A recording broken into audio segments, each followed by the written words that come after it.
Hello everyone, I'm the Dream Teller and I'm here to help you today. I know you use this video to fall asleep, so before that, like the video and subscribe to the channel. Also, where are you from and what time are you watching? Now get comfortable and relax.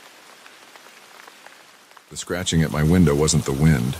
I knew because the trees stood perfectly still, their branches etched against the moonlit sky like skeletal fingers reaching for the stars. No. This sound was deliberate, insistent, and it was getting louder. I'd come to this cabin in the woods to escape the chaos of city life, to find some peace and quiet. Now, as I lay frozen in my bed, ears straining to catch every little noise, I realized just how quiet it could get out here, and how that silence could be shattered in an instant. It had started as a perfect getaway. I'd arrived at the cabin yesterday afternoon, the sun still high in the sky, warming the pine-scented air. The cabin itself was charming, all weathered wood and rustic charm, with a wide porch perfect for sipping coffee and watching the sunrise.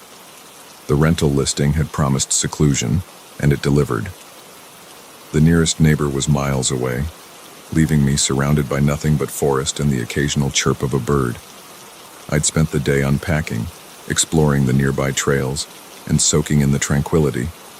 As night fell, I'd curled up on the couch with a good book, relishing the absence of car horns and sirens. The only sounds were the crackle of the fireplace and the gentle hum of crickets outside. It wasn't until I was getting ready for bed that I first felt it, a prickle on the back of my neck like I was being watched. I shook it off, chiding myself for being paranoid. I was alone out here after all. There was nothing to fear. But now, as I lay wide awake in the dead of night, that feeling had returned tenfold. The scratching at my window had stopped, replaced by an even more unsettling sound. Footsteps, crunching on the gravel outside. I held my breath, willing my heart to stop pounding so loudly in my chest. Maybe it was just an animal, I told myself. A deer, or even a bear. They were common in these parts, right? The footsteps circled the cabin, slow and deliberate. They paused at each window, and I could swear I heard the sound of something, breathing heavily. I reached for my phone on the nightstand, my hand shaking so badly I nearly dropped it. No signal. Of course. I was miles from the nearest cell tower. The footsteps had completed their circuit of the cabin and were now on the front porch. The old wooden boards creaked under the weight of whatever was out there. I had to do something. I couldn't just lie here, waiting for... what? I didn't want to think about it. Slowly, carefully, I slid out of bed. The floorboards were cold under my bare feet as I crept towards the bedroom door. I eased it open, wincing at the slight squeak of the hinges. The main room of the cabin was bathed in silvery moonlight streaming through the windows. Everything looked different in the dark, familiar shapes transformed into looming shadows. I made my way to the front door, my heart in my throat. There was a baseball bat in the umbrella stand. I'd seen it earlier and thought it was an odd place for it. Now, I was grateful.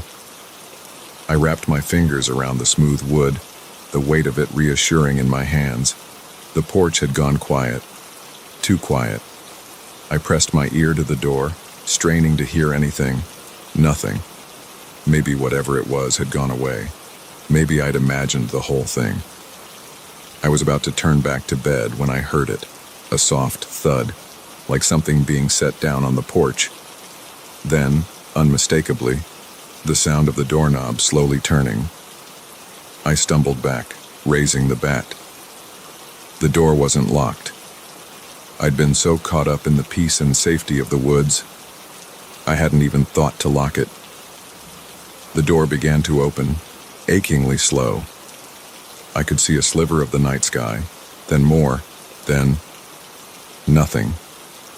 The door stood open, but there was no one there. I stood frozen, bat still raised, staring at the empty doorway. The crickets had gone silent. The whole forest seemed to be holding its breath. After what felt like an eternity, I lowered the bat and took a tentative step forward. I had to know. I had to see. I peered out onto the porch. Empty. I took another step, then another, until I was standing fully outside. The night air was cool on my skin, raising goosebumps along my arms. I looked left, then right. Nothing but shadows and moonlight. I was about to go back inside when something caught my eye. There, at the edge of the porch, barely visible in the dim light, footprints. But not animal tracks like I'd hoped. These were unmistakably human. My breath caught in my throat as I knelt down to examine them. They were fresh, the mud still damp, and they were big, much bigger than my own feet. I followed the trail with my eyes. They led from the woods, up onto the porch, and then my blood ran cold. The footprints led directly to my bedroom window. With shaking hands, I fumbled for my phone and turned on the flashlight. The beam cut through the darkness, illuminating the side of the cabin. There, under my window, were more footprints, and something else. Long, deep scratches in the wood, right where the window met the wall. I stumbled back, my mind reeling. This was real. This was happening. I had to get out of here. I ran back into the cabin, slamming the door behind me and finally locking it. I rushed to my room, throwing on the first clothes I could find and shoving my feet into my hiking boots. As I was grabbing my car keys, I heard it again, footsteps on the porch. But this time, they weren't slow and stealthy. They were running. I bolted for the back door, wrenching it open and plunging into the night. I could hear heavy breathing behind me, twigs snapping under pursuing footsteps. I ran like I'd never run before, my lungs burning, branches whipping at my face. I had no idea where I was going. All I knew was that I had to get away. After what felt like hours but was probably only minutes, I burst out of the tree line onto the gravel road where I'd parked my car. It sat there, a gleaming beacon of hope in the moonlight. I fumbled with the keys, my hands slick with sweat. Behind me, I could hear something crashing through the underbrush, getting closer by the second. The key slid home. I wrenched the door open and threw myself inside, slamming it shut just as a dark figure emerged from the trees. I jammed the key into the ignition, silently praying to whatever might be listening. The engine roared to life, and I slammed my foot on the gas. As I peeled away, kicking up gravel, I caught a glimpse in my rearview mirror, a tall, broad-shouldered figure standing in the middle of the road, watching me drive away. I didn't slow down until I hit the main highway, the lights of passing cars never looking so beautiful. I drove straight through until morning, not stopping until I was safely back in the city. I never reported what happened. Who would believe me? I had no proof, just a story that sounded crazy even to my own ears. But sometimes, on quiet nights when the wind rustles the trees outside my apartment, I remember the scratching at my window, the footsteps on the porch, the figure in my rearview mirror, and I wonder, what if I hadn't woken up? What if I hadn't heard the scratching? What was out there in those woods, and what did it want with me? I'll never go back to that cabin, but a part of me knows the truth. Whatever was out there that night is still there, waiting in the shadows of the forest, waiting for the next person to let their guard down, to forget to lock their door, to dismiss that feeling of being watched as just their imagination.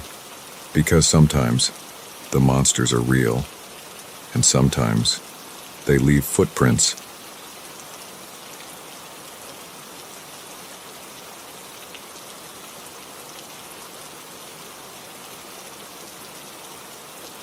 The moment I realized my passenger had vanished, I knew this wasn't going to be an ordinary night. 1 second he was there, a solid presence in my peripheral vision, and the next, nothing. Just an empty seat and the steady drumming of rain on the roof of my car. I'd been driving for hours, the monotony of the highway broken only by the occasional flash of lightning illuminating the countryside. The rain had started about an hour into my journey, a light drizzle at first that had quickly become a torrential downpour. I was tired, my eyes strained from peering through the sheet of water cascading down my windshield. That's when I saw him. A lone figure on the side of the road, thumb outstretched, looking thoroughly drenched and miserable. I'm not usually one for picking up hitchhikers, but something about the desperation in his posture made me pull over. He climbed in quickly, bringing with him the smell of wet earth and something else I couldn't quite place. "Thanks," he said, his voice oddly quiet beneath the pounding of the rain. "I thought I'd be stuck out there all night." I nodded, pulling back onto the road. "Where you headed?" I asked, glancing over at him. He was younger than I'd initially thought, probably in his early 20s. His dark hair was plastered to his forehead, water dripping from his chin onto his already soaked jacket. "Just up the road a ways," he replied vaguely, his eyes fixed on the road ahead. "I'll let you know when to stop." We drove in silence for a while, the rhythmic swish of the wipers, the only sound besides the rain. I was about to ask him where exactly he was going when I noticed something strange. The rain on his side of the car wasn't running down the window like it should. Instead, it seemed to be avoiding him, as if there was an invisible barrier between him and the glass. I blinked hard, sure I was seeing things. When I looked again, everything seemed normal.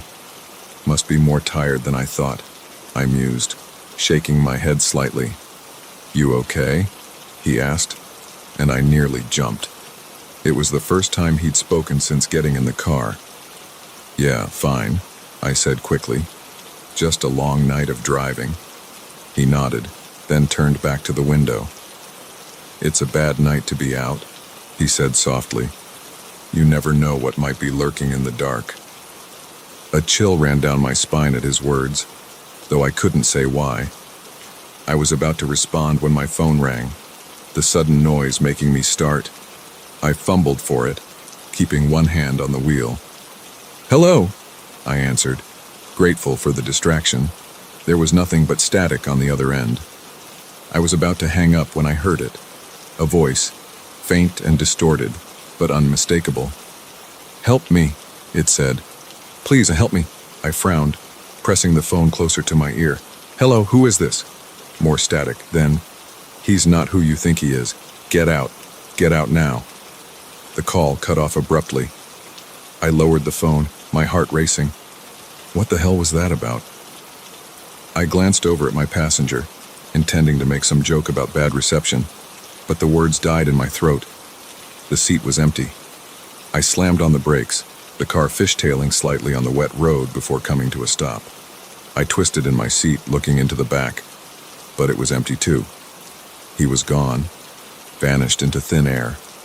For a long moment, I just sat there, the engine idling, rain hammering on the roof. This couldn't be happening. People don't just disappear from moving cars.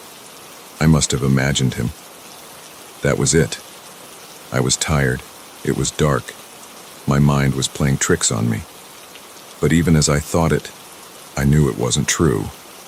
The seat beside me was still wet from his clothes. I could still smell that strange, earthy scent he'd brought with him. With shaking hands, I put the car back in drive and pulled off to the side of the road. I needed to think, to figure out what was going on. That's when my phone rang again. I stared at it, vibrating innocently on the passenger seat where I'd dropped it. The screen showed an unknown number, the same one as before. My hand hovered over it, part of me screaming not to answer, but another part knowing I had to. I picked it up. "Hello?" I said, my voice barely a whisper. "Why did you pick him up?" The voice was clearer this time, but still distorted, as if coming from very far away. "Don't you know it's dangerous to let strangers into your car?" "Who is this?" I demanded, fear giving way to anger. "What's going on?" "He's not gone," the voice said, ignoring my questions. "He's still there, watching, waiting." The call cut off again. I lowered the phone slowly, my eyes darting around the car, half expecting to see my vanished passenger materialize out of thin air. Nothing. Just the rain and the dark and the empty road stretching out before me. I had to get out of here. I put the car in drive, my foot hovering over the gas pedal, but something stopped me from pressing down. A feeling, an instinct I couldn't explain. I couldn't shake the sensation that I was being watched. Slowly, I turned to look out the passenger side window. For a split second, I saw him. Not in the car, but outside, standing in the rain. Our eyes met, and he smiled. It wasn't a friendly smile. I floored it. The tires squealed on the wet asphalt as I took off. My heart pounding so hard I thought it might burst out of my chest. I didn't know where I was going. I just knew I had to get away. I drove for what felt like hours, my knuckles white on the steering wheel, constantly checking my rearview mirror. But there was nothing behind me except the empty, rain-soaked road. Eventually, the adrenaline began to wear off, replaced by a bone-deep exhaustion. I needed to stop, to rest, to try and make sense of what had happened. I spotted a sign for a rest area coming up and decided to pull in. The parking lot was empty, save for a single semi-truck, its driver presumably asleep in the cab. I parked as far away from it as possible, killing the engine but leaving the keys in the ignition, just in case. I leaned back in my seat, closing my eyes and taking deep breaths. Okay, I thought, let's think about this logically. People don't just vanish into thin air. There had to be an explanation. Maybe I dozed off at the wheel. Maybe I'd imagined the whole thing. But even as I thought it, I knew it wasn't true. The wet seat, the phone calls, it had all been real. I was startled out of my thoughts by a tapping on my window. My eyes flew open, my heart leaping into my throat. It was a police officer, peering in at me with concern. I rolled down the window, trying to compose myself. "Everything all right?" he asked, shining his flashlight into the car. "You've been sitting here for a while." I blinked, confused. I'd only just pulled in, hadn't I? But a glance at the clock on my dashboard showed that nearly an hour had passed. "I'm fine," I said, my voice hoarse. "Just taking a break from driving. The rain, you know." He nodded sympathetically. "It's a bad night to be out. You heading somewhere in particular?" I opened my mouth to answer, then paused. Where was I going? I couldn't remember. It was as if the events of the night had wiped everything else from my mind. "I'm not sure," I admitted. "I think I got turned around in the storm." The officer's expression changed, just slightly. A flicker of something, suspicion, concern, crossed his face. "Why don't you come with me to the station?" he suggested. "We can get you a cup of coffee, maybe help you figure out where you're headed." I hesitated. On one hand, the idea of being somewhere safe, surrounded by people, was incredibly appealing. On the other, well, after the night I'd had, I wasn't sure I could trust anyone or anything. Before I could decide, my phone rang again. The officer frowned. "You should answer that," he said. "Might be someone wondering where you are." With a shaking hand, I picked up the phone. Unknown number. "Of course." "Hello," I said, bracing myself for whatever might come next. "Don't go with him." It was the same voice as before. "He's not a real cop. Get out of there, now." The call ended. I looked up at the officer, who was watching me with an unreadable expression. "Everything okay?" he asked. I nodded, forcing a smile. "Yeah, just a friend checking in. You know what? I think I'm okay to keep driving. Thanks for checking on me." He didn't move away from the car. "You sure? It's no trouble to come to the station." "I'm sure," I said, starting the engine. "Thanks again." He stepped back, but I could feel his eyes on me as I pulled out of the parking lot. In my rearview mirror, I saw him standing there, watching me drive away, just like the hitchhiker had. As I merged back onto the highway, my phone buzzed with a text, unknown number. "Keep driving," it read. "Don't stop until morning, and whatever you do, don't pick up any more hitchhikers." I tossed the phone onto the passenger seat, my hands gripping the wheel so tight my knuckles turned white. The rain continued to pour down, and somewhere out in the darkness, I knew he was still out there, watching, waiting. And I drove on into the night, chased by ghosts and shadows, not knowing if I was fleeing from danger or driving straight into it.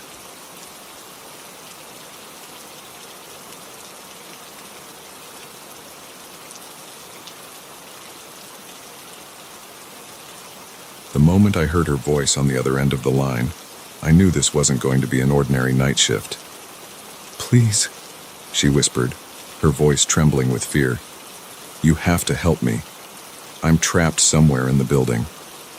I've been a night security guard at Oakwood Tower for 3 years now, and I thought I'd seen it all. Drunken office workers who'd fallen asleep at their desks, the occasional raccoon that managed to sneak in through the loading dock, even a minor fire in the server room once. But this was something entirely different. My name's Mike, and up until tonight, my job had been pretty straightforward. Make my rounds, check the cameras, and make sure nothing goes bump in the night.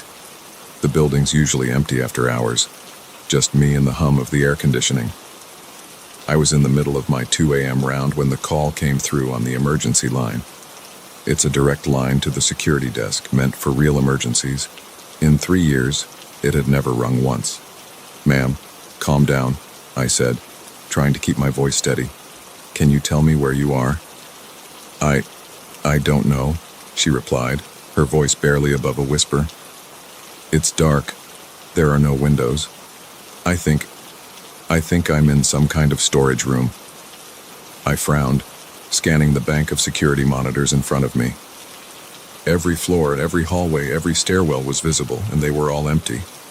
"How did you get in there?" I asked.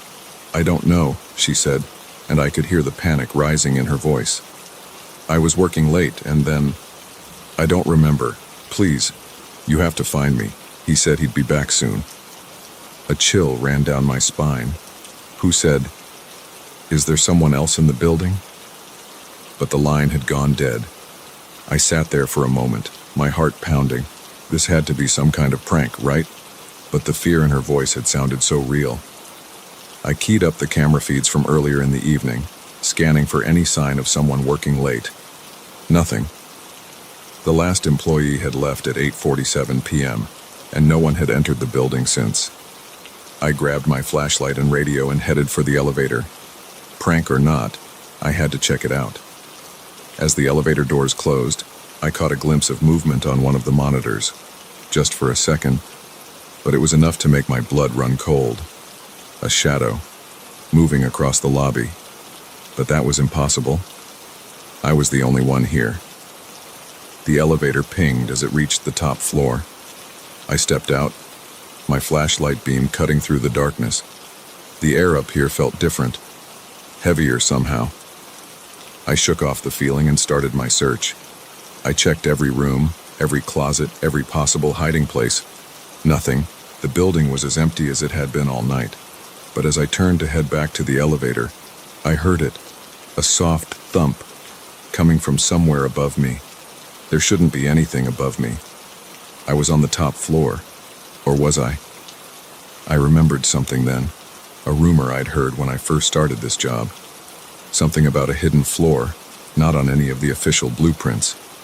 I'd always dismissed it as office gossip. But now, I ran my flashlight along the wall near the elevator, looking for anything out of place. And there it was, a slight discoloration in the paint, about the size of a handprint. I pressed my palm against it, and to my shock, a hidden panel slid open, revealing a narrow staircase. My radio crackled, making me jump. "Mike, you there?" It was Tom, my relief for the morning shift. He wasn't due for hours yet. "Yeah, I'm here," I replied, my voice shaky. "Tom, something weird is going on. I think there might be someone in the building." "What? That's impossible. I'm looking at the cameras right now. Place is empty." I was about to tell him about the hidden staircase when I heard it again. That soft thump, closer this time, coming from up those stairs. "Tom, listen. I need you to call the police. Tell them." The radio went dead. Not just silent, but completely dead. I tried the power button, but nothing happened. Great. I stood there for a moment, flashlight trained on the dark staircase, trying to decide what to do. Every instinct told me to get out, to wait for backup. But what if that woman was really up there? What if she was in danger? Taking a deep breath, I started up the stairs. The air grew colder as I ascended, the silence broken only by my footsteps and ragged breathing. The beam of my flashlight seemed to grow dimmer with each step, the darkness pressing in around me. I reached the top of the stairs and found myself in a long, narrow hallway. Unlike the rest of the building, with its modern decor and bright colors, this place felt old. The walls were bare concrete, the floor dusty and cracked. "Hello?" I called out, my voice echoing in the emptiness. "Security, is anyone here?" No response, just that heavy, oppressive silence. I made my way down the hall, checking each door as I passed. They were all locked. Solid metal with no windows. What was this place? At the end of the hall, I found a door that was slightly ajar. I pushed it open slowly, wincing at the creak of rusted hinges. The room beyond was pitch black, my flashlight barely penetrating the gloom. It looked like some kind of old office, with dusty filing cabinets lining the walls and a large desk in the center. As I swept my light across the room, it caught something that made my heart stop. A hand, pale and limp, visible just behind the desk. "Oh God," I muttered, rushing forward. "Ma'am, are you okay?" I rounded the desk and my flashlight illuminated a scene that will haunt me for the rest of my days. It wasn't just a hand, it was a body. A woman, young, with long dark hair obscuring her face. She wasn't moving. I knelt beside her, reaching out to check for a pulse. But as my fingers touched her skin, I recoiled. She was ice cold. And then she moved. It wasn't the movement of someone unconscious stirring. It was jerky, unnatural. Her head snapped up, hair falling away from her face, and I found myself staring into eyes that were completely, utterly black. I scrambled backward, my back hitting the desk. This couldn't be real. This couldn't be happening. The thing that looked like a woman began to rise, its movements twitchy and wrong, like a puppet with tangled strings. Its mouth opened and I heard that voice again, the same one from the phone. "You came," it said, but the voice wasn't coming from its mouth. It seemed to be coming from everywhere at once. "We've been waiting for so long." I didn't wait to hear more. I turned and ran, my heart pounding so hard I thought it might burst from my chest. I could hear it behind me, not running, but moving in that horrible, jerky way. I reached the stairs and practically threw myself down them, taking them 3 at a time. I burst out into the familiar hallway of the top floor, not daring to look back. The elevator was there, doors open, waiting. I dove inside, frantically pressing the button for the lobby. As the doors began to close, I saw it. The thing from upstairs, standing at the end of the hall. It tilted its head, an almost curious gesture, and then smiled. It wasn't a human smile. The elevator seemed to take an eternity to reach the lobby. When the doors finally opened, I ran, out through the lobby, past the security desk with its bank of monitors, out into the cool night air. I didn't stop running until I reached my car.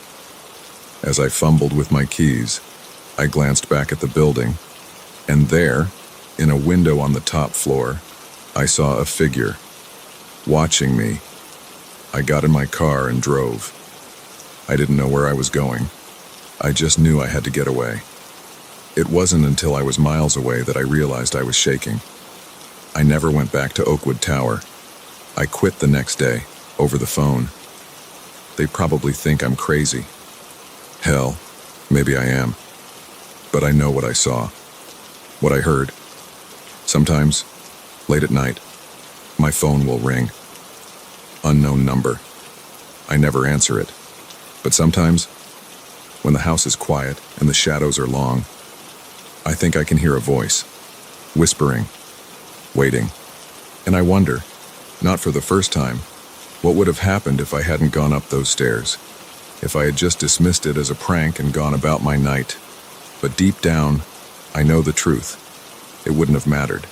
Because whatever was in that building, whatever was pretending to be a woman in distress, it had been waiting for someone to answer that call, to climb those hidden stairs, waiting for me. And sometimes, in my darkest moments, I fear it's still waiting. That one day I'll turn a corner and find myself back in that hallway, with that thing smiling its inhuman smile, waiting to finish what it started.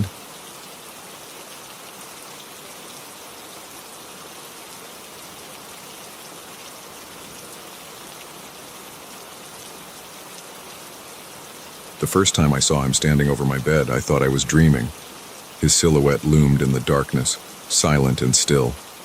I blinked, and he was gone. If only I had known then that my nightmare was just beginning. I'd moved into the apartment about a month ago. It was nothing fancy, just a small one-bedroom in a quiet part of town. The rent was cheap, which should have been my first clue that something wasn't right. But I was desperate for a place of my own after a messy breakup, and when the landlord, Mr. Keegan, showed me around, I was too relieved to notice the way his eyes lingered a little too long, or how he seemed to know the exact layout of the apartment without looking. The first few weeks were uneventful. I settled in, unpacked my boxes, and started to feel like I was getting my life back on track. But then the little things started happening. A book I swore I'd left on the coffee table would be back on the shelf. The milk in the fridge would be lower than I remembered. My favorite mug would be in a different cupboard. At first, I chalked it up to absent-mindedness. I was stressed, working long hours at my new job. It was understandable that I might misplace things or forget where I'd put them. But as the days went by, the feeling that something was off grew stronger. I started noticing other things too. Sometimes, when I came home from work, the air in the apartment felt different, as if someone had been there. There was a lingering scent I couldn't quite place, musty and vaguely unpleasant. And once, I could have sworn I heard footsteps in the hallway outside my bedroom in the middle of the night, but when I got up to check, there was no one there. It was about 3 weeks in when I woke up to find my bedroom window open. I always kept it locked, especially since I was on the ground floor. The cool night air sent a shiver down my spine as I got up to close it. That's when I noticed the muddy footprint on the carpet just inside the window. My heart raced as I stared at it, trying to convince myself it was just a shadow, a trick of the light. But I knew it wasn't. Someone had been in my room while I slept. I called the police, but they didn't find anything. No signs of forced entry, no fingerprints, nothing missing. They suggested I might have left the window open myself and forgotten about it. The footprint, probably tracked in by my own shoes. I wanted to believe them, but deep down, I knew they were wrong. That night, I couldn't sleep. Every creak of the building, every gust of wind outside had me sitting bolt upright in bed, my heart pounding. It was during one of these moments of heightened alertness that I saw him for the first time. A dark figure, standing at the foot of my bed, motionless. I gasped, fumbling for the lamp on my nightstand. By the time I got it on, he was gone. I told myself it was just my imagination, a result of stress and lack of sleep. But the incident left me shaken. I started double-checking all the locks before bed, wedging a chair under my bedroom doorknob. I even considered moving out, but the thought of breaking my lease and trying to find a new place was overwhelming.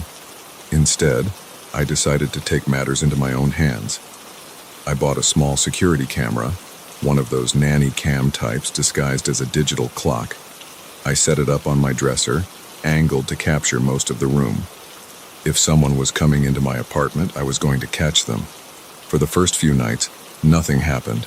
The footage showed only me, tossing and turning in my sleep. But on the fourth night, everything changed. I woke up to my alarm as usual, got ready for work, and headed out. It wasn't until I got home that evening that I remembered to check the camera. What I saw made my blood run cold. The footage started normally enough, me, asleep in bed. But at around 2:30 a.m., the door to my bedroom slowly opened. A figure entered, moving with eerie calmness. It was Mr. Keegan, my landlord. He stood there for a moment, just watching me sleep. Then he started moving around the room, touching things. My hairbrush, the book on my nightstand. He opened my closet, ran his hands over my clothes. All the while, I slept on, oblivious. After about 10 minutes, he approached the bed. I watched in horror as he leaned over me, his face just inches from mine. He stayed like that for what felt like an eternity, just looking. Then, as silently as he'd entered, he left. I felt sick. The violation, the invasion of my privacy, it was almost too much to bear. But underneath the disgust and fear, another emotion was building. Anger. How dare he? How many times had he done this? How many other tenants had he terrorized? I knew I should call the police, but a part of me hesitated. What if they didn't believe me? What if Mr. Keegan found out and retaliated? No, I needed more evidence. I needed to catch him in the act. So I hatched a plan. The next night, I pretended to go to bed as usual, but I didn't sleep. I lay there, every muscle tense, waiting. The hours ticked by, and just when I was starting to think he wouldn't come, I heard it. The soft click of my front door opening. My heart pounded so loud I was sure he'd hear it. I forced myself to breathe slowly, evenly, as I heard his footsteps approaching my bedroom. The door creaked open. I waited until I felt his presence near the bed. Then, in one swift motion, I sat up and turned on the lamp. Mr. Keegan stood there, frozen like a deer in headlights. For a moment, we just stared at each other. Then he smiled. It wasn't a friendly smile. It was the smile of a predator who's been caught but isn't sorry. "You're awake," he said, his voice unnervingly calm. "Get out," I said, surprised at how steady my own voice sounded. "Get out now, or I'm calling the police." He chuckled, a low, unsettling sound. "And tell them what? That your landlord used his key to check on his property. I'm allowed to do that, you know. It's in the lease." I reached for my phone, but he was faster. His hand clamped around my wrist, painfully tight. "I wouldn't do that if I were you," he said, his voice now a menacing growl. "You have no idea what I'm capable of." In that moment, I realized how truly dangerous this man was. This wasn't just about invading my privacy. He was unhinged, and I was trapped in a small apartment with him, but I wasn't going to be a victim. Not again. With my free hand, I grabbed the lamp and swung it as hard as I could. It connected with the side of his head with a sickening crack. He stumbled backward, releasing my wrist. I didn't hesitate. I ran. Out of the bedroom, through the living room, fumbling with the front door lock. I could hear him behind me, cursing, his footsteps unsteady but getting closer. Finally, the door opened, and I burst out into the hallway. I ran down the stairs, taking them two at a time, not daring to look back. I didn't stop running until I reached the police station 2 blocks away. Breathless and shaking, I told them everything. This time, they listened. They took my statement, looked at the video footage I had on my phone, and sent officers to arrest Mr. Keegan. It turned out I wasn't his first victim. The police found evidence in his apartment linking him to a string of burglaries and stalking incidents across the city. He's in jail now, awaiting trial, but sometimes I still wake up in the middle of the night, certain I can feel his eyes on me. I moved out of that apartment, of course. Found a new place across town. I'm more cautious now, more aware of my surroundings. I double-check my locks, keep my curtains drawn.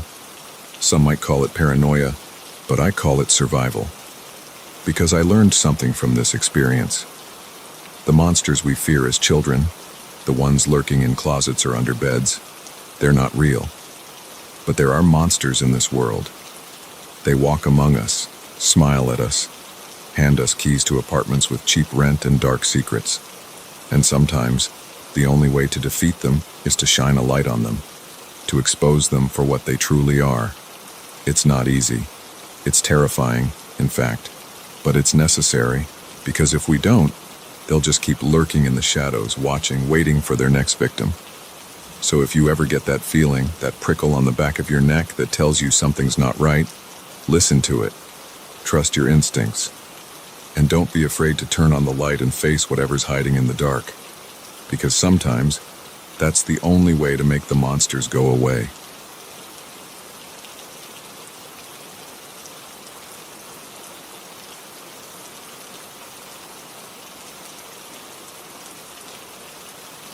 The moment I found the diary, I knew I should have left that godforsaken motel. But curiosity got the better of me, and by the time I realized the gravity of my mistake, it was already too late. It was supposed to be a quick overnight stay, just a pit stop on my cross-country drive to my new job in California. The Pinewood Motel wasn't much to look at, a rundown two-story building that had seen better days, probably sometime back in the 70s. But it was cheap, and I was tired. So I pulled into the nearly empty parking lot just as the sun was setting. The lobby smelled of stale cigarettes and cheap air freshener.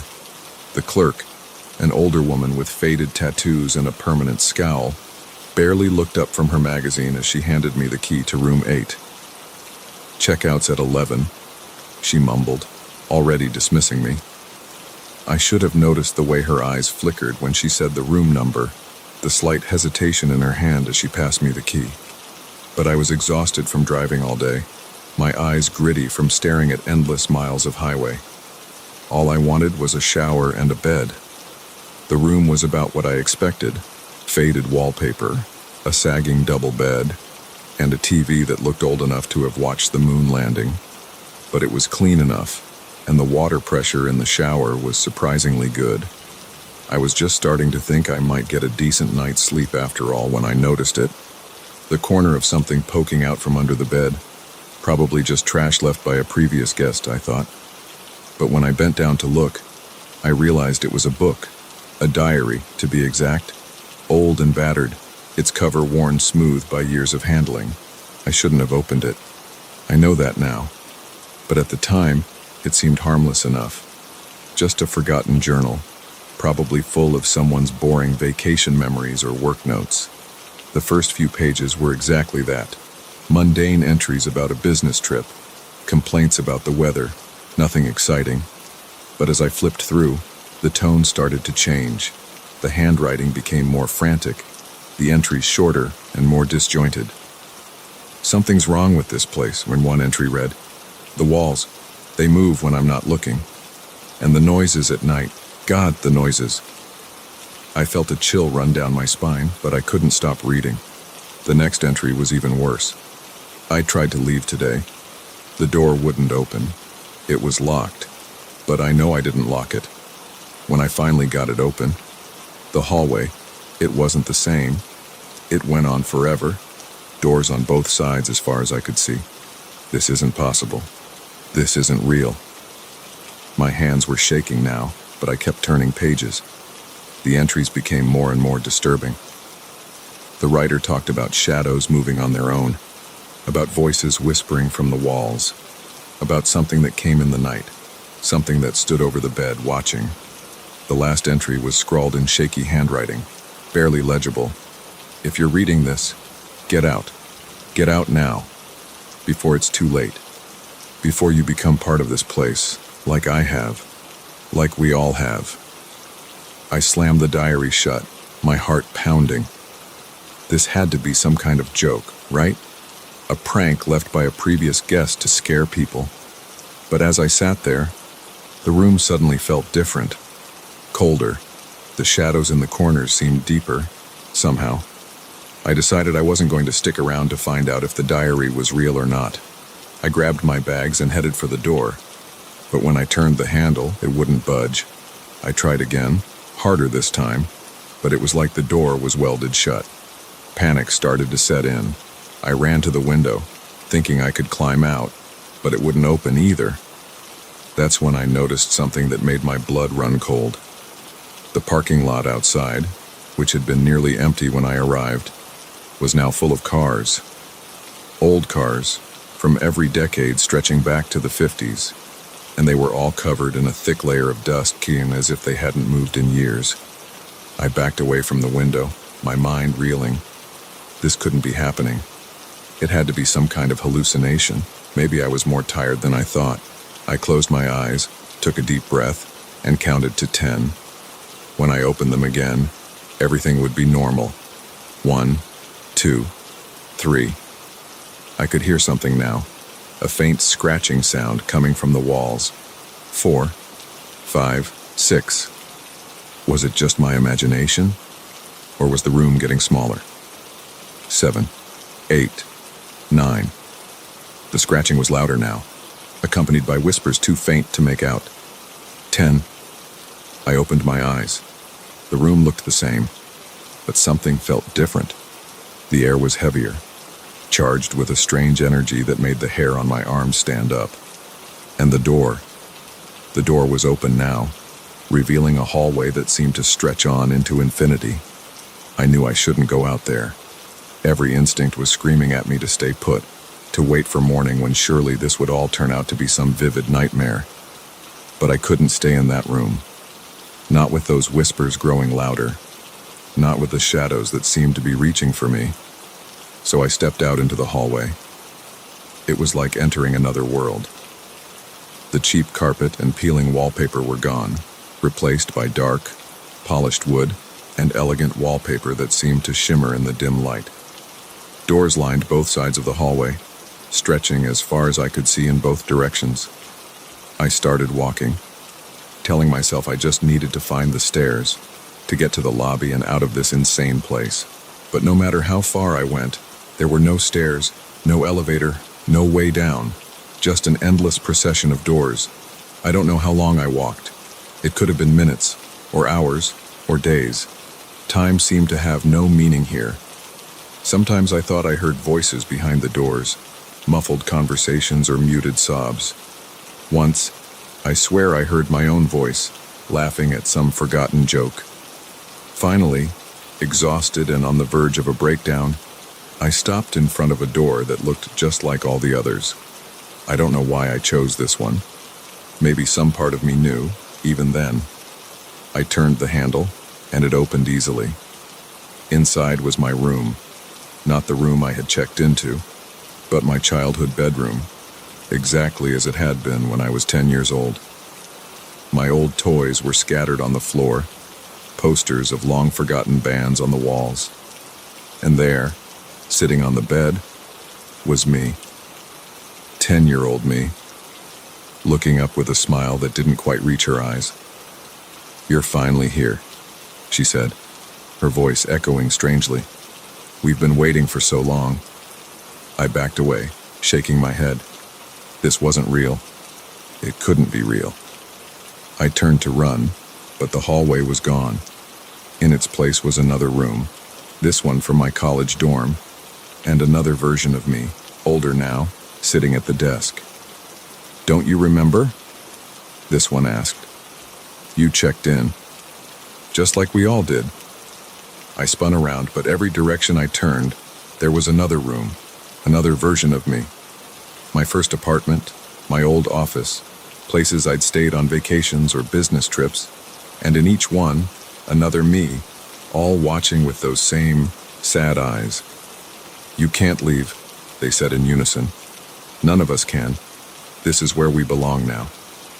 I felt something inside me start to crack. Memories came flooding back, memories I didn't know I had, of checking into this motel not just once, but dozens, hundreds of times, of reading that diary, of trying to escape, of always ending up back here. I sank to my knees, the truth finally sinking in. I had never left. I had never even started that cross-country trip. I had been here all along, trapped in this impossible place, reliving the same nightmare over and over again. As the realization washed over me, I felt the motel shift around me. The rooms faded away, and I was back in room 8. It looked just as it had when I first checked in, right down to the diary peeking out from under the bed. I picked it up with trembling hands and opened it to the last page. There, in my own handwriting, was a new entry. "If you're reading this, get out. Get out now, before it's too late, before you become part of this place, like I have, like we all have." I put the diary back where I found it and sat on the bed, waiting. Soon, there would be a knock on the door. A new guest checking into room 8, and the cycle would begin again. Because that's the thing about the Pinewood Motel. You can check in anytime you like, but you can never leave.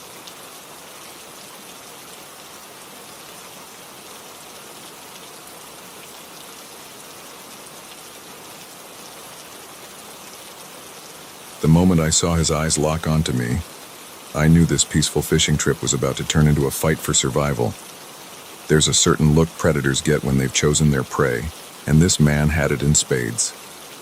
I'd come to Lake Hollow to escape the chaos of city life, to find some solitude and maybe catch a few fish. It was a beautiful spot, tucked away in the mountains, far from the nearest town. The kind of place where you could lose yourself for days, surrounded by nothing but trees and water. I arrived early that morning, just as the mist was lifting off the lake. The air was crisp, filled with the scent of pine and damp earth.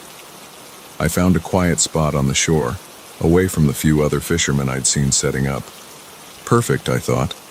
Just me and the fish. For the first few hours, it was exactly what I'd hoped for.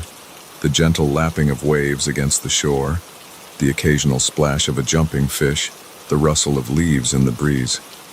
I'd caught a couple of decent-sized trout and was feeling pretty good about my decision to come out here. That's when I first noticed him. He was standing about 50 yards down the shore, rod in hand, but he wasn't fishing. He was watching me. I tried to shrug it off at first.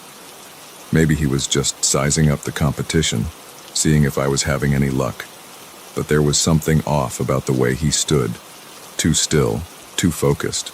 I cast my line again, trying to ignore the prickle of unease creeping up my spine. When I glanced back, he had moved closer. Not much, just a few yards, but enough that I could see his face more clearly now. He was older than me, maybe in his 50s, with a weathered face and a scraggly beard. But it was his eyes that caught my attention, cold, calculating, hungry. I reeled in my line, deciding it was time to move to a new spot. As I packed up my gear, I kept him in my peripheral vision. He mirrored my movements, gathering his own things. My heart rate picked up. This wasn't normal behavior, not by a long shot. I headed further down the shore, away from where I'd parked my car. In hindsight, that was my first mistake. But I thought if I could just put some distance between us, maybe he'd lose interest. I found another spot and set up again, my hands shaking slightly as I baited my hook. I tried to focus on the water, on the rhythm of casting and reeling, but I couldn't shake the feeling of being watched. Sure enough, when I turned to scan the shoreline, there he was, closer now, maybe 30 yards away. He wasn't even pretending to fish anymore, just standing there staring at me with those predator eyes. "Hey," I called out, trying to keep my voice steady. "You looking for a good spot? There's plenty of room down that way." He didn't respond, didn't even blink, just kept staring. That's when I knew I was in real trouble. I abandoned my gear and started walking quickly towards the trail that led back to the parking lot. I could hear him behind me, his footsteps crunching on the gravel shore. He wasn't trying to be quiet anymore. The trail was narrow, winding through dense forest. I picked up my pace, my breath coming in short gasps. The trees seemed to close in around me, branches reaching out like grasping fingers. I stumbled over a root, catching myself just before I fell.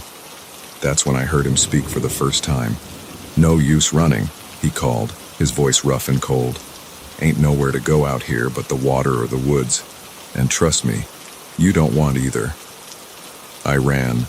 I didn't care about the direction anymore. Didn't care about finding my way back to my car. All that mattered was putting distance between me and him. I crashed through the underbrush, branches whipping at my face, my lungs burning with each breath. I could hear him behind me, moving with the sure-footed confidence of someone who knew these woods well. He wasn't running, just maintaining a steady pace, like he knew he'd catch me eventually. I burst into a small clearing and paused for a moment, trying to get my bearings. That's when I saw it. An old, dilapidated cabin half hidden in the trees. Without thinking, I sprinted towards it. Maybe I could barricade myself inside, buy some time to think. The door was hanging off its hinges. I pushed inside, the musty smell of decay hitting me like a wall. The cabin was small, just one room with a few pieces of broken furniture scattered around. No windows, no back door. I'd trapped myself. I could hear him outside now, his footsteps slow and deliberate on the creaky porch. My eyes darted around the room, looking for anything I could use as a weapon. There was an old fireplace poker leaning against the wall. I grabbed it, the rusted metal rough against my palm. "Come on out," he called, his voice closer now. "Let's not make this any harder than it needs to be." I pressed myself against the wall next to the door, the poker raised and ready. My heart was pounding so hard I was sure he could hear it. The door creaked open slowly. I held my breath, waiting. He stepped inside, his eyes adjusting to the gloom. For a split second, he didn't see me. That was all the chance I needed. I swung the poker with all my strength, connecting with his shoulder. He let out a roar of pain and anger, stumbling backwards. I didn't wait to see if he'd fall. I ran, ducking under his grasping arms and out into the clearing. But he was faster than I expected. Before I could make it to the tree line, he tackled me from behind.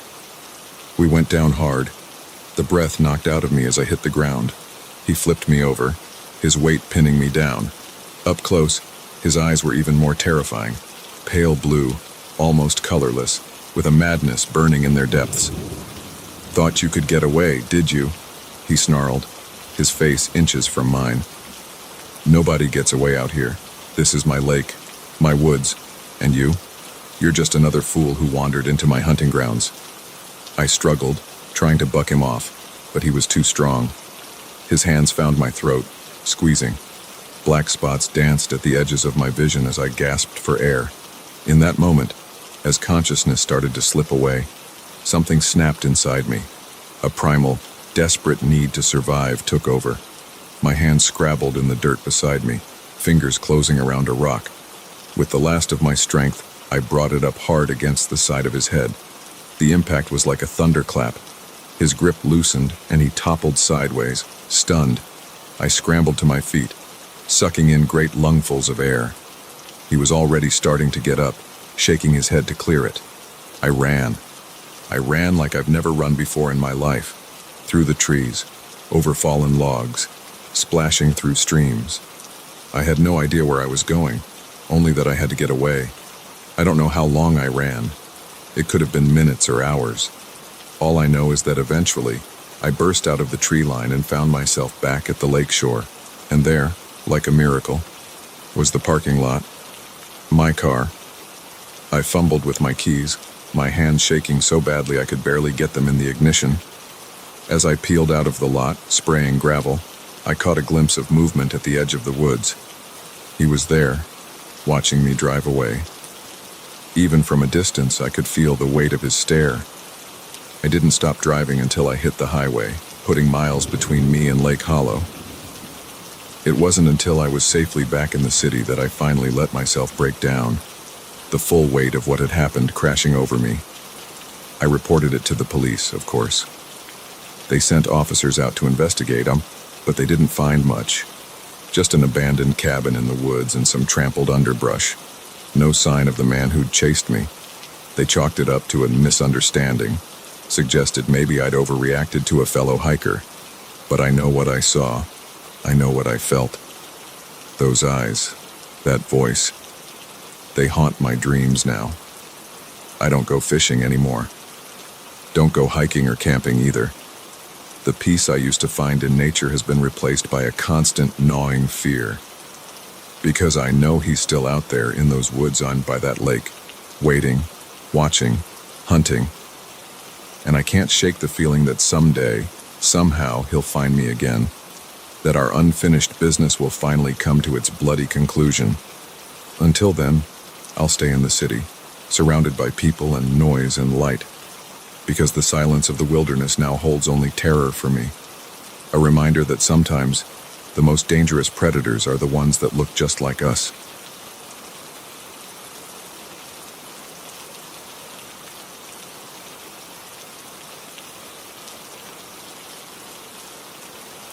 The moment I opened that package, I knew I'd stumbled into something far bigger and more dangerous than I could have ever imagined.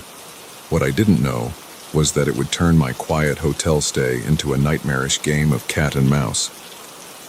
I'd checked into the Pinewood Hotel late that evening, exhausted from a long day of business meetings. It was one of those generic chain hotels, nothing fancy, but clean and comfortable enough for a night or two. The lobby was quiet, just me and the bored-looking receptionist who barely looked up from her computer as she handed me my key card. "Room 317, she said, her voice as bland as the beige walls around us. "Elevators to your left, checkouts at 11. I nodded my thanks and headed up, my wheeled suitcase bumping along behind me.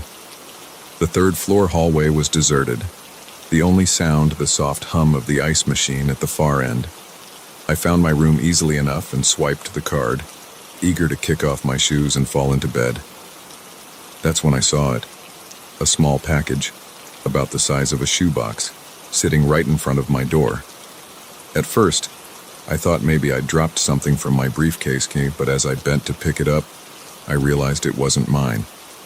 The label was addressed to someone named J. Marston, definitely not me.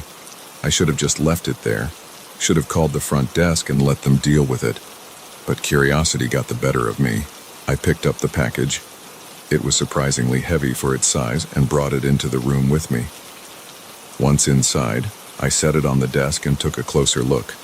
The return address had been blacked out with marker, and there was no postage stamp. This hadn't come through the mail. Someone had hand-delivered it. I told myself I was just going to take a quick peek, make sure it wasn't anything that needed immediate attention. That's what I told myself as I carefully peeled back the brown paper wrapping. Inside was a plain cardboard box. No markings, no labels. Just an ordinary box that could have held anything from office supplies to a pair of shoes. But when I lifted the lid, I knew instantly that this was anything but ordinary. The box was filled with documents, stacks of papers, file folders, and what looked like photographs. But it was the top sheet that caught my eye, a memo printed on official-looking letterhead. As I scanned the first few lines, my blood ran cold. It was about a cover-up, a massive, corporate cover-up involving toxic waste dumping, falsified environmental reports, and what appeared to be several deaths that had been swept under the rug. Names were mentioned, big names, CEOs and politicians I recognized from the news. And at the bottom, a handwritten note. "Jay, this is everything. Be careful. They're watching." My hands were shaking as I set the paper down. This was big, bigger than big. This was the kind of information that could bring down companies, end careers, maybe even land people in prison. And somehow, it had ended up outside my hotel room door. I sat there for a moment, my mind racing. What should I do? Call the police, the media? But as I reached for my phone, a thought stopped me cold. Whoever had left this package thought they were delivering it to J. Marston, which meant they knew what room he was supposed to be in. Which meant I jumped up and double-checked the lock on my door, my heart pounding.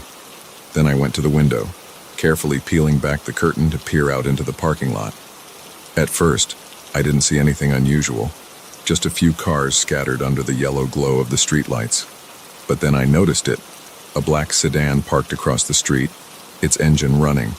And inside, I could just make out the silhouette of someone sitting in the driver's seat, watching the hotel.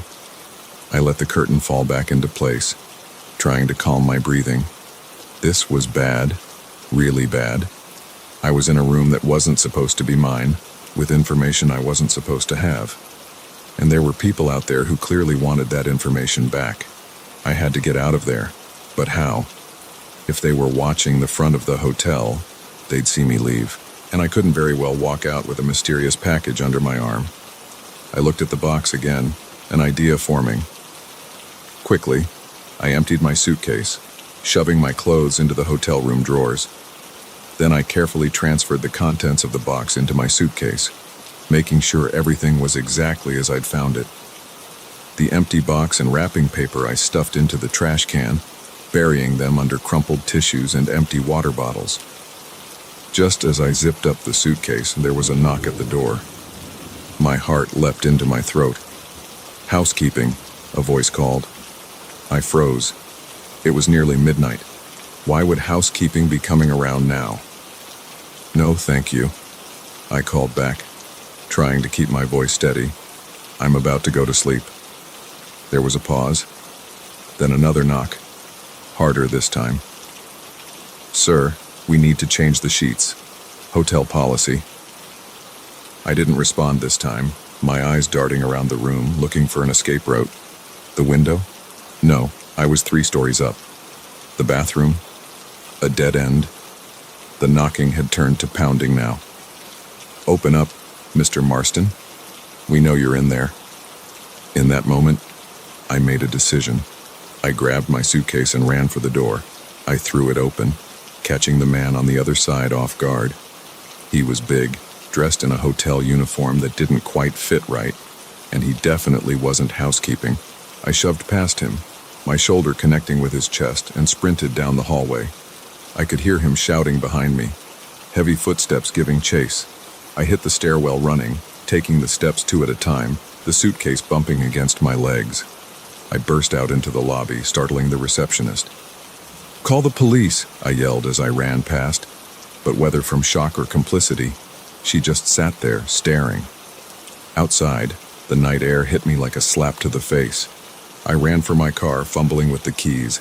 As I threw the suitcase in the back seat, I saw the black sedan across the street roar to life, its headlights cutting through the darkness as it pulled out.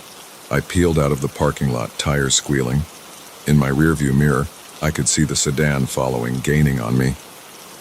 I hit the highway doing 20 over the speed limit, my knuckles white on the steering wheel. For the next hour, it was like something out of a movie. Me, pushing my modest sedan to its limits, weaving through what little traffic there was. Them, always there in my rear view, never more than a few car lengths behind. It wasn't until I hit the outskirts of the next town that I finally lost them, pulling off onto a dark side street and killing my lights. I sat there in the darkness, my heart pounding, waiting to see if they'd drive past. After 10 minutes of silence, I let out a shaky breath. I'd done it. I'd gotten away. But now what? I had a suitcase full of incriminating documents. No idea who had left them or who was after them, and I was pretty sure I couldn't go home. Not if they knew who I was. I sat there for a long time, weighing my options. Finally, I made a decision. I drove to the local police station, parked across the street, and called in an anonymous tip. Then I left the suitcase in front of the station doors and drove away. I'd like to say that was the end of it. That I went home, went back to my normal life, and never thought about that night again. But that would be a lie. The story broke a few weeks later. A massive scandal involving several major corporations and high-ranking government officials. Arrests were made, companies collapsed, and the political landscape shifted overnight. And me, I moved, changed my name, started looking over my shoulder everywhere I went, because I know that somewhere out there are people who remember the night their carefully laid plans went awry. People who might still be looking for the man who stumbled into room 317 and walked out with their secrets. So if you ever find yourself in a hotel and there's an unexpected package at your door, my advice, leave it be. Some mysteries are better left unsolved.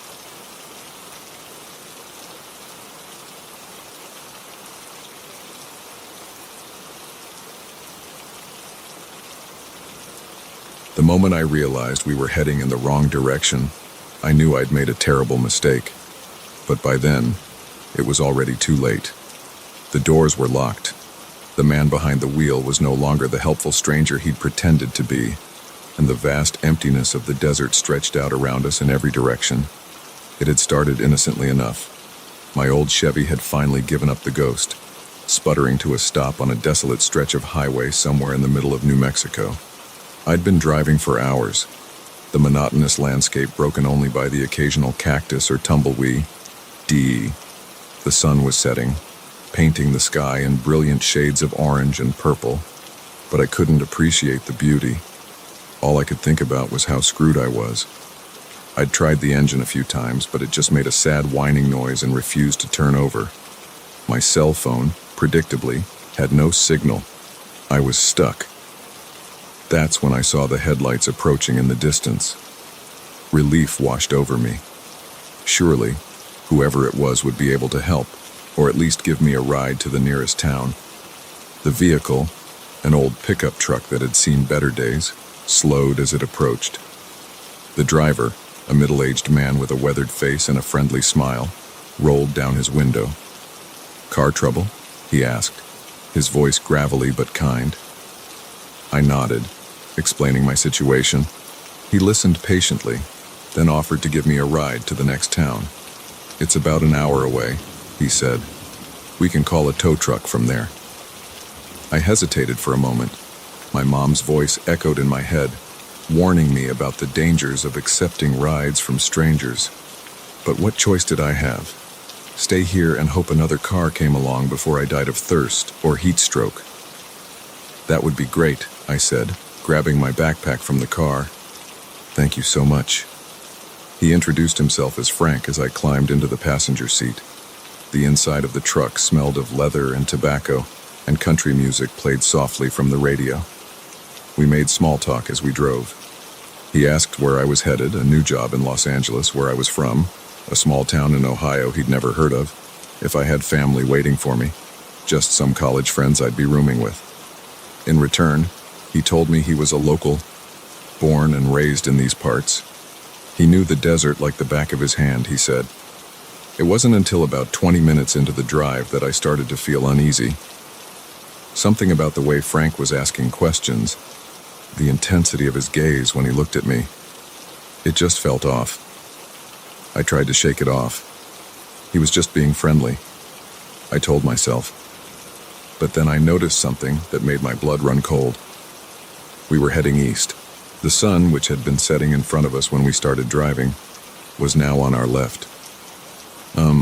Frank, I said, trying to keep my voice casual. I think we might be going the wrong way. Wasn't the town supposed to be west of where my car broke down? He didn't answer right away. When he did, his voice had lost all its earlier warmth. "No," he said flatly. "We're going the right way." My heart started pounding. I reached for the door handle, thinking maybe I could tuck and roll, action movie style. But the door wouldn't open. Child locks. "Where are we going?" I asked, no longer bothering to hide the fear in my voice. Frank's lips curled into a smile that sent chills down my spine. "Somewhere private," he said, "where we won't be disturbed." Panic set in. I looked around wildly, searching for something, anything I could use as a weapon. The truck was clean, almost obsessively so. No loose tools, no conveniently placed tire iron, nothing. "Please," I said, hating how weak my voice sounded. "Just let me out. I won't tell anyone. I swear," he laughed, a harsh, grating sound. "Oh, I know you won't tell anyone. No one ever does." The implication of his words hit me like a punch to the gut. This wasn't his first time. How many others had he taken? How many cars were left abandoned on the side of the road, their drivers never to return? We drove on in silence, the miles stretching out endlessly before us. I racked my brain for a plan, but came up empty. I was trapped in a moving vehicle with a man who clearly meant me harm, heading deeper into a desert I didn't know. Just when I thought things couldn't get any worse, Frank turned off the main highway onto a dirt road. The truck bounced and rattled as we made our way into the wilderness, leaving behind any chance of another car passing by. After what felt like hours, but was probably only about 20 minutes, Frank stopped the truck. We were in a small clearing, surrounded by scrub brush and towering rock formations. In the moonlight, it looked almost beautiful, but I knew this place wasn't meant for admiring scenery. "Get out," Frank said, pulling a gun from under his seat. My legs felt like jelly as I climbed out of the truck. Frank followed, keeping the gun trained on me. "Start walking," he ordered, gesturing towards a narrow path leading between two large boulders. I considered making a run for it, but one look at the vast emptiness around us killed that idea. Even if I managed to outrun him, where would I go? I'd die of exposure long before I found help. So I walked, my mind racing, trying to figure out how to get out of this. Maybe I could reason with him, appeal to his humanity. "You don't have to do this," I said, my voice shaking. "Whatever you're planning, it's not too late to stop." He didn't respond, just prodded me forward with the gun. We walked for about 10 minutes before coming to a small cave entrance. My heart sank. This was it. This was where he was going to kill me. "Inside," he grunted. I hesitated, looking around desperately for some way out of this nightmare. That's when I saw it. A flash of metal in the moonlight, half buried in the sand. A piece of rebar, probably left over from some long-abandoned construction project. In that moment, survival instinct took over. I dove for the rebar, my fingers closing around the rusty metal, just as Frank realized what I was doing.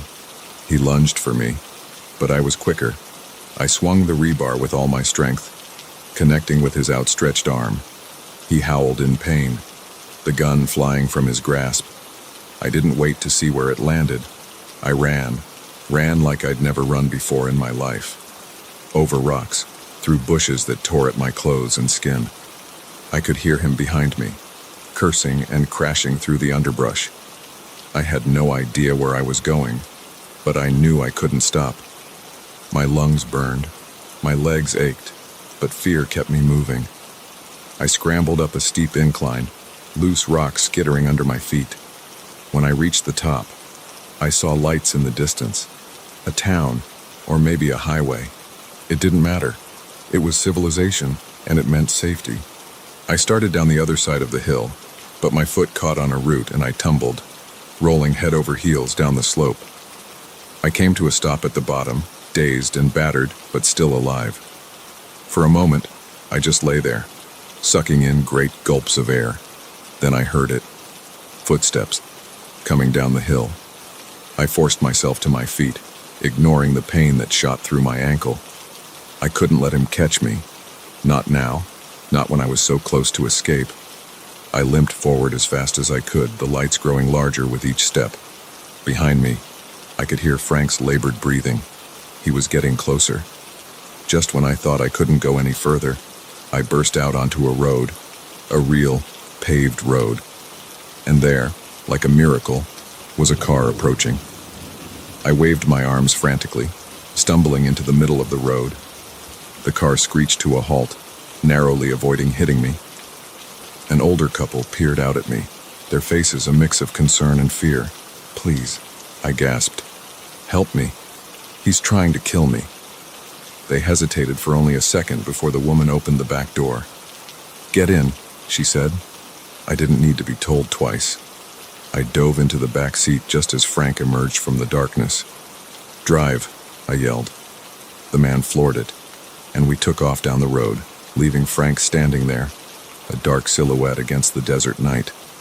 We went straight to the police station in the next town. I told them everything, my story spilling out in a rush of tears and trembling words. They found my car where I'd left it, and Frank's truck abandoned near the cave. But of Frank himself, there was no sign. He'd vanished into the desert he knew so well. Sometimes I still have nightmares about that night, about what might have happened if I hadn't found that piece of rebar, if that couple hadn't come along when they did. But mostly, I think about how close I came to being just another missing person, another mystery for someone else to solve. I don't pick up hitchhikers anymore, and I always make sure my car is in good working order before a long trip, because I know now that sometimes the real monsters aren't hiding under your bed or in your closet. Sometimes they're waiting on the side of the road, ready to offer you a ride.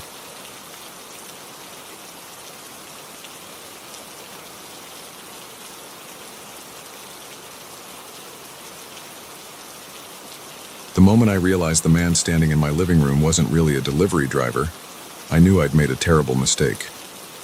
But by then, it was too late.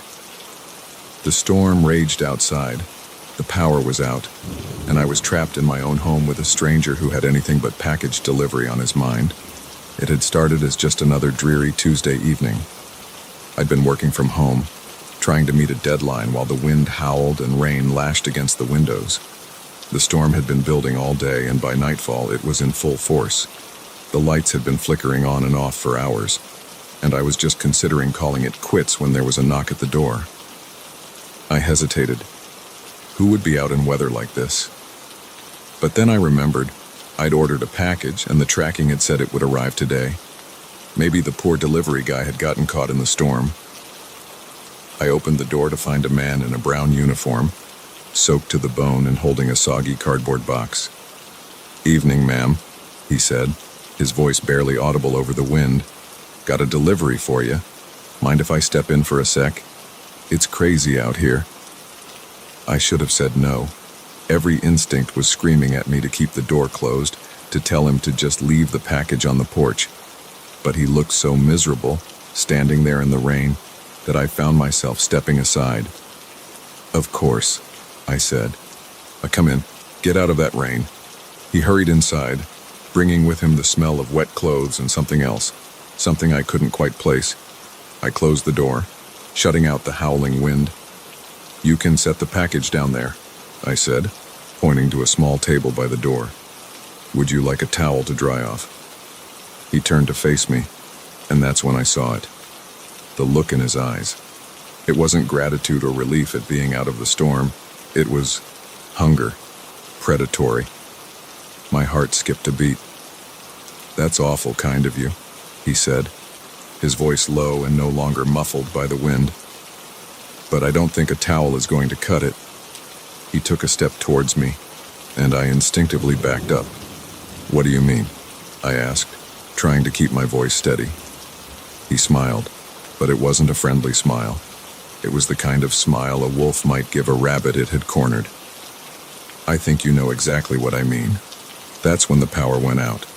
One moment, the living room was bathed in warm light, and the next, we were plunged into darkness. I heard him chuckle, a sound that sent chills down my spine. "Well, ain't that convenient?" he said. I turned and ran, my heart pounding in my chest. I knew my house, even in the dark. He didn't. That was my only advantage. I made it to the kitchen, fumbling in a drawer for anything I could use as a weapon. My fingers closed around a rolling pin just as I heard his heavy footsteps entering the room. "Come on now," he called, his voice sickeningly playful. "No need to make this difficult. We're going to have a nice long night together, you and me." I swung the rolling pin blindly in the direction of his voice. There was a satisfying thunk and a grunt of pain. I didn't wait to see if I'd done any real damage. I ran again, this time heading for the stairs. I took them two at a time, my free hand skimming the wall to keep my bearings in the darkness. Behind me, I could hear him recovering, his footsteps heavy on the stairs. "You're gonna pay for that," he growled, all pretense of friendliness gone. I made it to my bedroom and slammed the door shut, fumbling with the lock. It wouldn't hold him for long, but it might buy me enough time to think of a plan.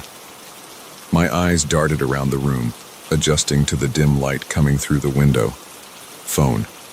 I needed my phone. But where was it? In my panic, I couldn't remember where I'd left it. The door shuddered as he threw his weight against it. The lock wouldn't hold for long. I dove for my bedside table, yanking open drawers. Nothing. Where was it? Another slam against the door. I heard wood splintering. Then I remembered. My phone was downstairs, charging in the living room. My stomach dropped. I was trapped, phoneless, in a dark room with a madman trying to break down the door. The window. It was my only chance. I ran to it, throwing it open. The wind and rain immediately whipped into the room, soaking me in seconds. I looked down. It was a long drop to the ground over the porch roof. I might break something if I jumped, but it was better than the alternative. Just as I was about to climb out, a flash of lightning illuminated the yard. And there, parked behind my car, was a van. A van that definitely wasn't a delivery vehicle. How long had he been watching me, waiting for his chance? The bedroom door exploded inward with a crash that made me jump. He stood there, silhouetted in the doorway, his breath coming in heavy pants. "Nowhere left to run," he said, taking a step into the room. I gripped the rolling pin tighter, backing up until I felt the windowsill press against my back. "Stay back," I warned, trying to sound braver than I felt. He laughed, a harsh, grating sound. "Or what? You'll hit me with your little rolling pin again? Go ahead. I like it when they fight back." He lunged at me. I swung the rolling pin, but this time he was ready. He caught my wrist, twisting until I cried out in pain and dropped my makeshift weapon. "Now then," he said, his face inches from mine. "Let's have some fun." In that moment, with his foul breath on my face and his iron grip on my wrist, something in me snapped. I wasn't going to be a victim. I wasn't going to let this be how my story ended. I brought my knee up hard, connecting solidly with his groin. He let out a howl of pain, doubling over. I shoved him with all my might, sending him stumbling backwards. Without pausing to think, I climbed out onto the porch roof. The shingles were slick with rain, and I nearly lost my footing. Behind me, I could hear him recovering, cursing as he made his way to the window.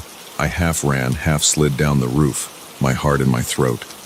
At the edge, I hesitated for just a second before jumping.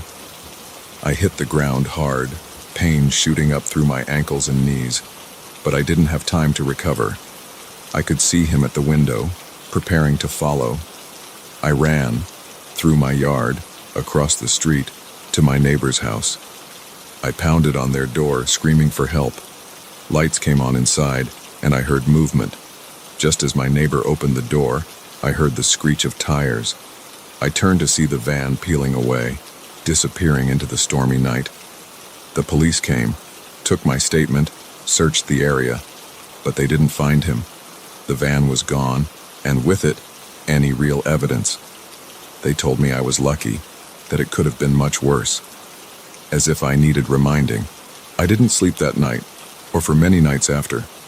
Every time I closed my eyes, I saw his face, heard his voice. I jumped at every sound, flinched at every unexpected movement. I moved out of that house, changed my phone number, even considered changing my name. But the fear lingered. It still lingers, if I'm honest, because I know he's still out there. Maybe watching, maybe waiting for another stormy night, another woman alone in her house. And I know that the next time, he might not make the mistake of letting his victim get away. So I'm telling my story, not just as a warning to be careful who you let into your home, but as a reminder that we're stronger than we think, that even in our darkest moments, when all hope seems lost, we can find the courage to fight back. And to him, if he's out there reading this, I'm not afraid anymore. I'm ready. And next time, it won't be me who ends up running into the night.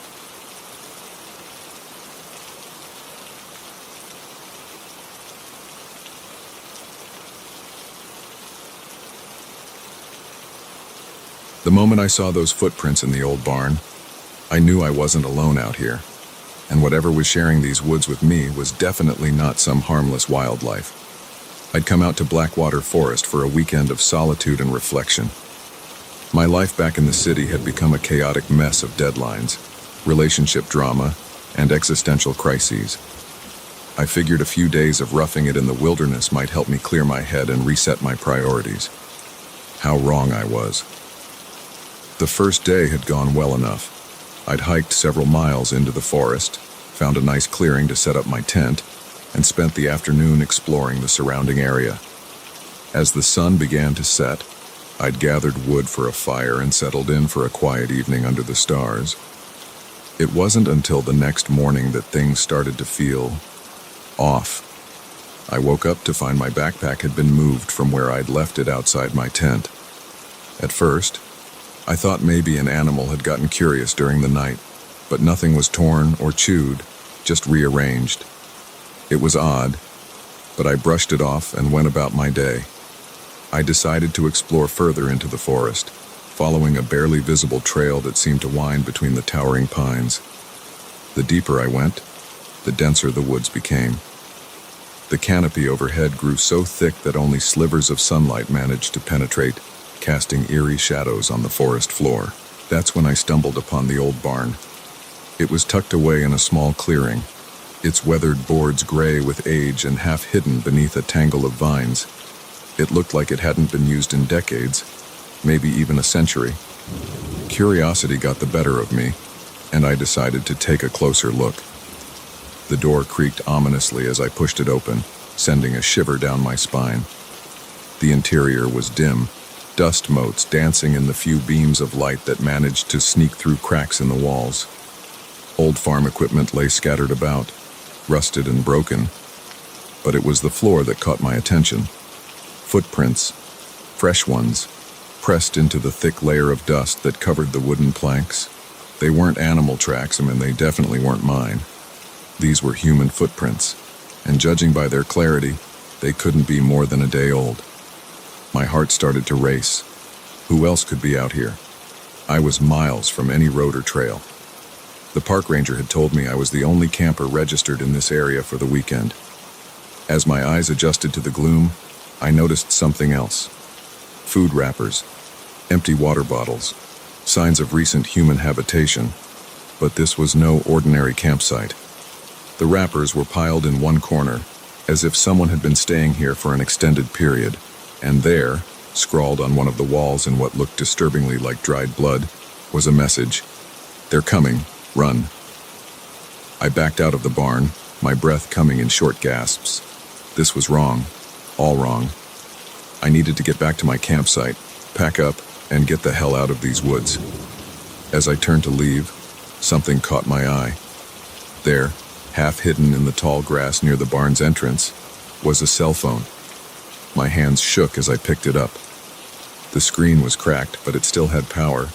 I pressed the home button and my blood ran cold. The background image was a selfie of a young woman, smiling at the camera. But it was the date on the lock screen that made my stomach lurch. It was from 3 days ago, which meant whoever this phone belonged to had been here very recently. And judging by the state of the barn and that ominous message, they might be in serious trouble. I shoved the phone in my pocket and started back towards my campsite, moving as quickly and quietly as I could. The forest, which had seemed so peaceful yesterday, now felt oppressive. Every snapping twig made me jump. Every rustle in the underbrush sent my heart racing. When I finally reached my clearing, I stopped dead in my tracks.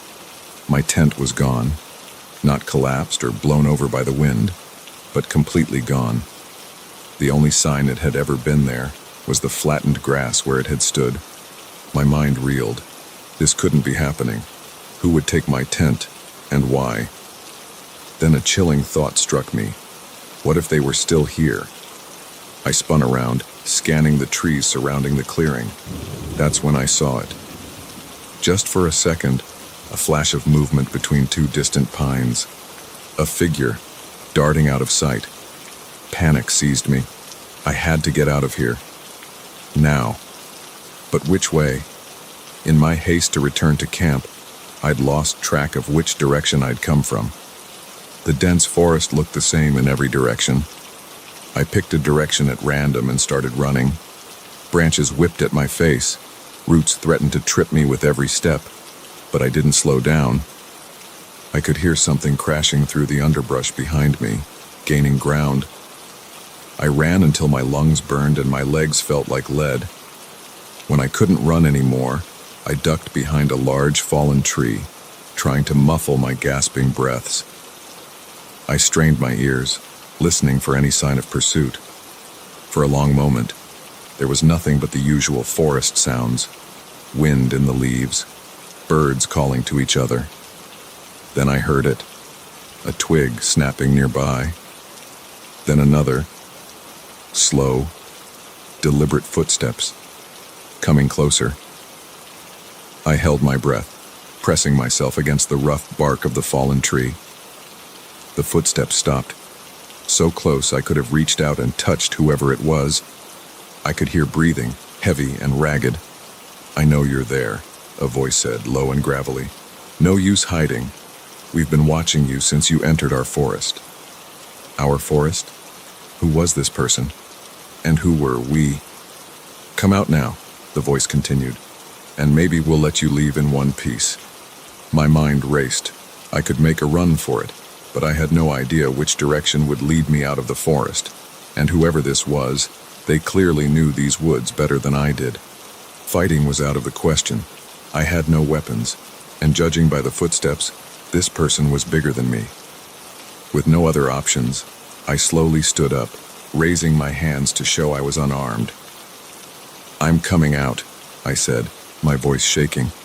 "Please, I don't want any trouble. I'm just a hiker who got lost." I stepped out from behind the tree and found myself face to face with a man who looked like he'd been living in the wilderness for years. His clothes were tattered and stained, his beard wild and unkempt. But it was his eyes that truly terrified me. They were wide and feverish, filled with a manic intensity. "Lost?" he sneered. "No one gets lost out here. You're one of them, aren't you? Sent to find us, to drag us back." "I don't know what you're talking about," I said, trying to keep my voice calm. "I'm just a camper. I found a phone back at the barn, and..." His eyes widened at the mention of the phone. "You found it? Where is it? Give it to me." He lunged forward, grabbing at my pockets. I stumbled backward, tripping over a root and falling hard. The phone clattered to the ground between us. The man snatched it up, cradling it like it was precious. "She said they'd come for us," he muttered, more to himself than to me. "Said we couldn't hide forever. But we showed her, didn't we?" "Yes, we did." A chill ran down my spine as the implications of his words sank in. The woman in the phone's background image. What had they done to her? "Listen," I said, slowly getting to my feet. "I don't know what's going on here, but I just want to leave. Can you point me towards the nearest road? I'll go, and I won't tell anyone about you or this place." He looked at me, his wild eyes narrowing. For a moment, I thought he might attack. Then, to my surprise, he laughed. It was a harsh, humorless sound that echoed through the trees. "Leave?" he said. "Oh, you're not going anywhere. You've seen too much. No, you'll be staying with us. We always need more for the family."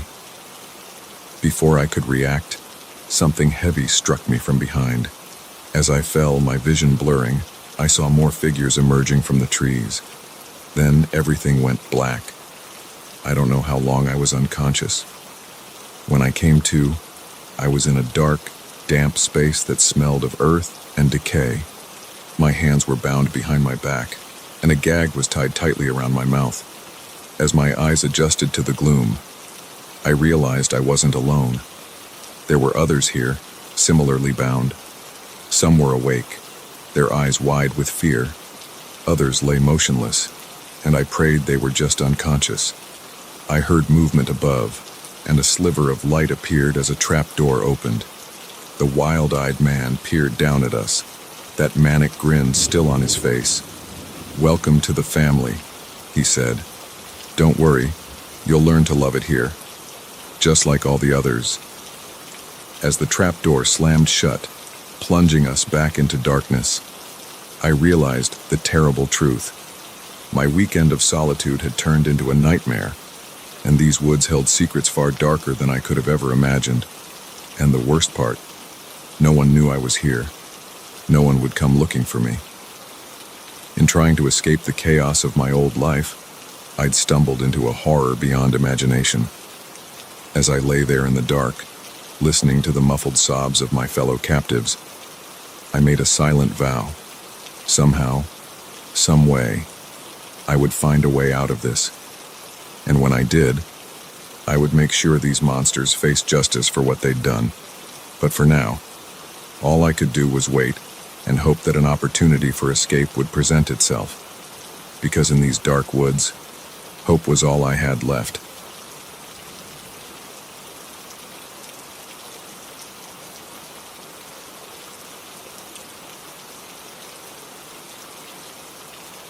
The first time the phone rang, I thought it was a wrong number. By the third call, I knew someone was watching me, and by the 10th, I realized my life would never be the same again. It started on a Tuesday evening. I'd just gotten home from work, kicking off my shoes and collapsing onto the couch with a sigh of relief. The day had been long, filled with meetings and deadlines, and all I wanted was to order some takeout and binge-watch my favorite show. That's when my phone rang. Unknown number. I usually don't answer calls from numbers I don't recognize, but something made me pick up this time. "Hello," I said, expecting a telemarketer or maybe a wrong number. There was silence on the other end. Then, just as I was about to hang up, a voice spoke. It was distorted, like someone was using a voice changer. "Hello, Sarah," the voice said. "Red looks good on you today." I froze. I was wearing a red blouse. How did they know that? "Who is this?" I demanded, my heart starting to race. The line went dead. I sat there for a moment, staring at my phone. It had to be a coincidence, right? Maybe someone from work playing a prank. But deep down, I knew that wasn't the case. I got up and went to the window, peering out at the street below. Everything looked normal. Cars parked along the curb, a couple walking their dog, the usual evening scene in my quiet suburban neighborhood.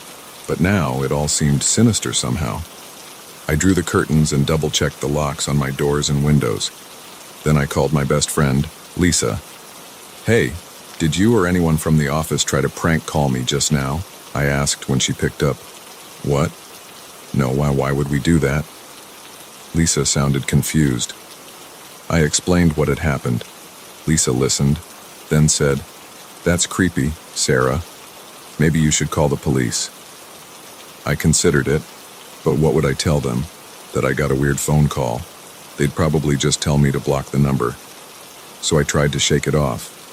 I ordered my food, settled in with my show, and tried to forget about the strange call. But an hour later, my phone rang again. Same unknown number. This time, I didn't answer. It rang 4 times, then stopped.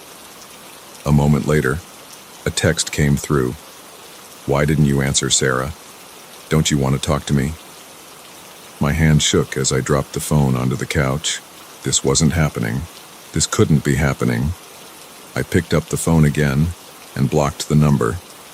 Then I turned off all the lights in my apartment and sat in the dark, watching the street through a crack in the curtains.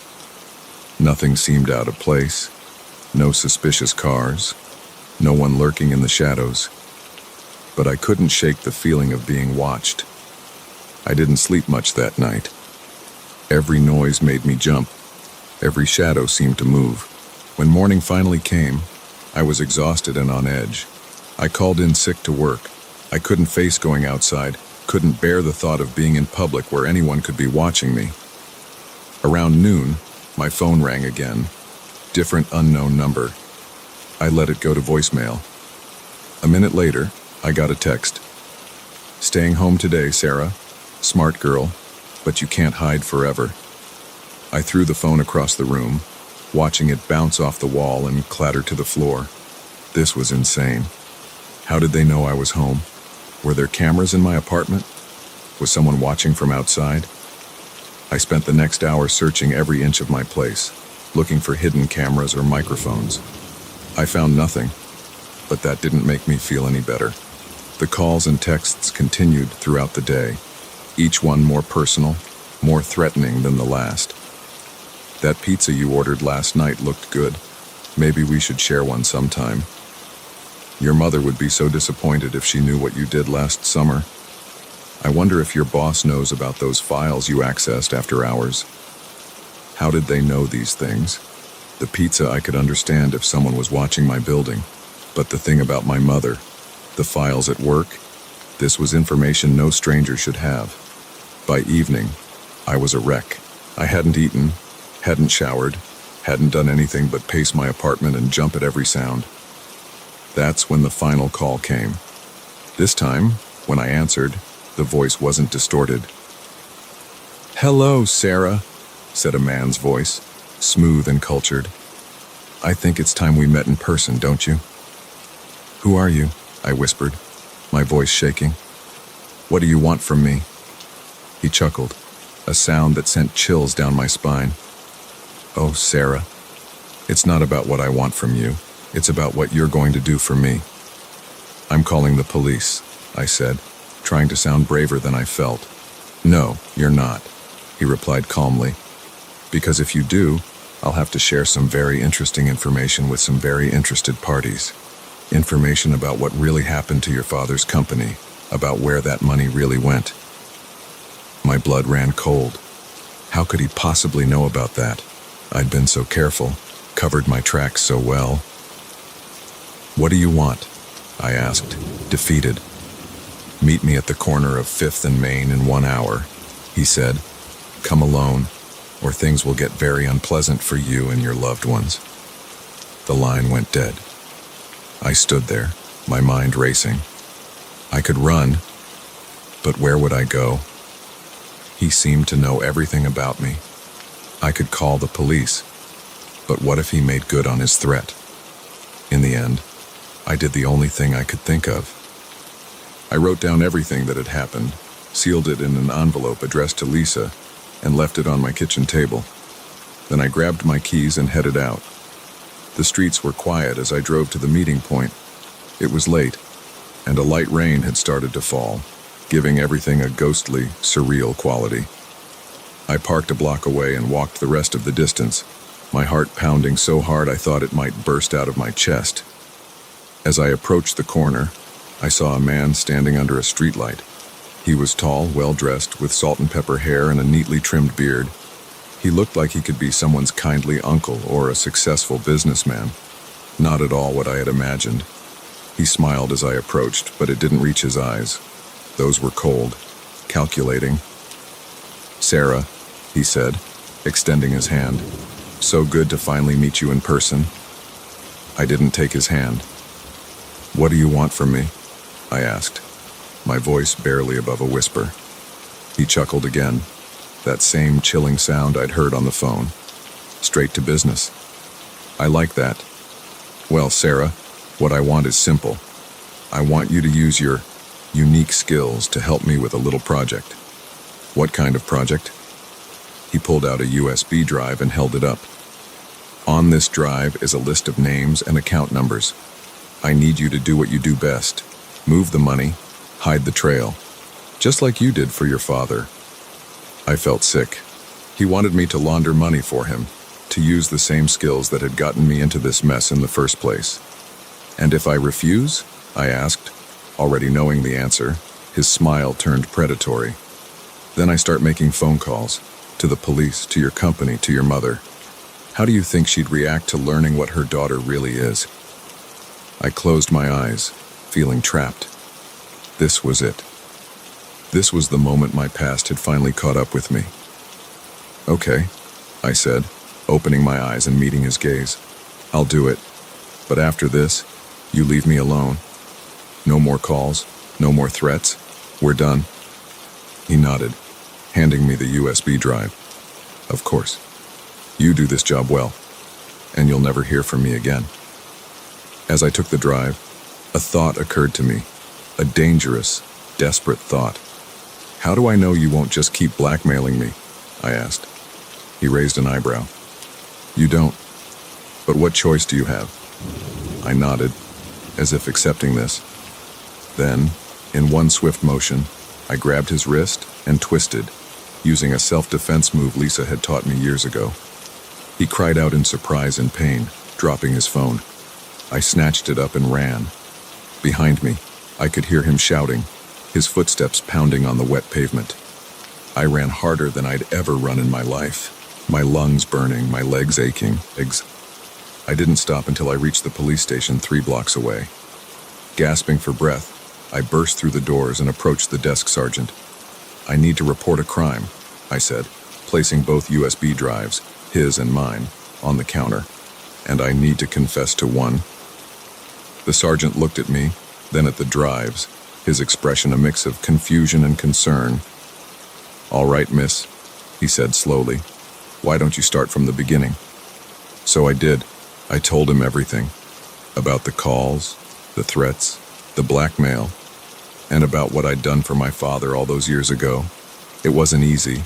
I knew I was throwing away my freedom, my future. But as I spoke, I felt a weight lifting off my shoulders. No more secrets, no more looking over my shoulder. They arrested me, of course, and him too, when they caught up with him trying to flee the city. It turned out he was wanted for similar schemes in 3 other states. As they led me to a cell, I caught a glimpse of myself in a mirror. I looked tired, scared, but also relieved. The nightmare of the past few days, of the past few years, really, was over. I don't know what the future holds for me now. There will be trials, probably prison time, but for the first time in a long time, I feel like I can breathe. The phone won't ring anymore with threats and demands. The shadows won't hold hidden watchers. I'm not free, but in a strange way, I've never felt more liberated. Because now, finally, the only voice I have to answer to is my own.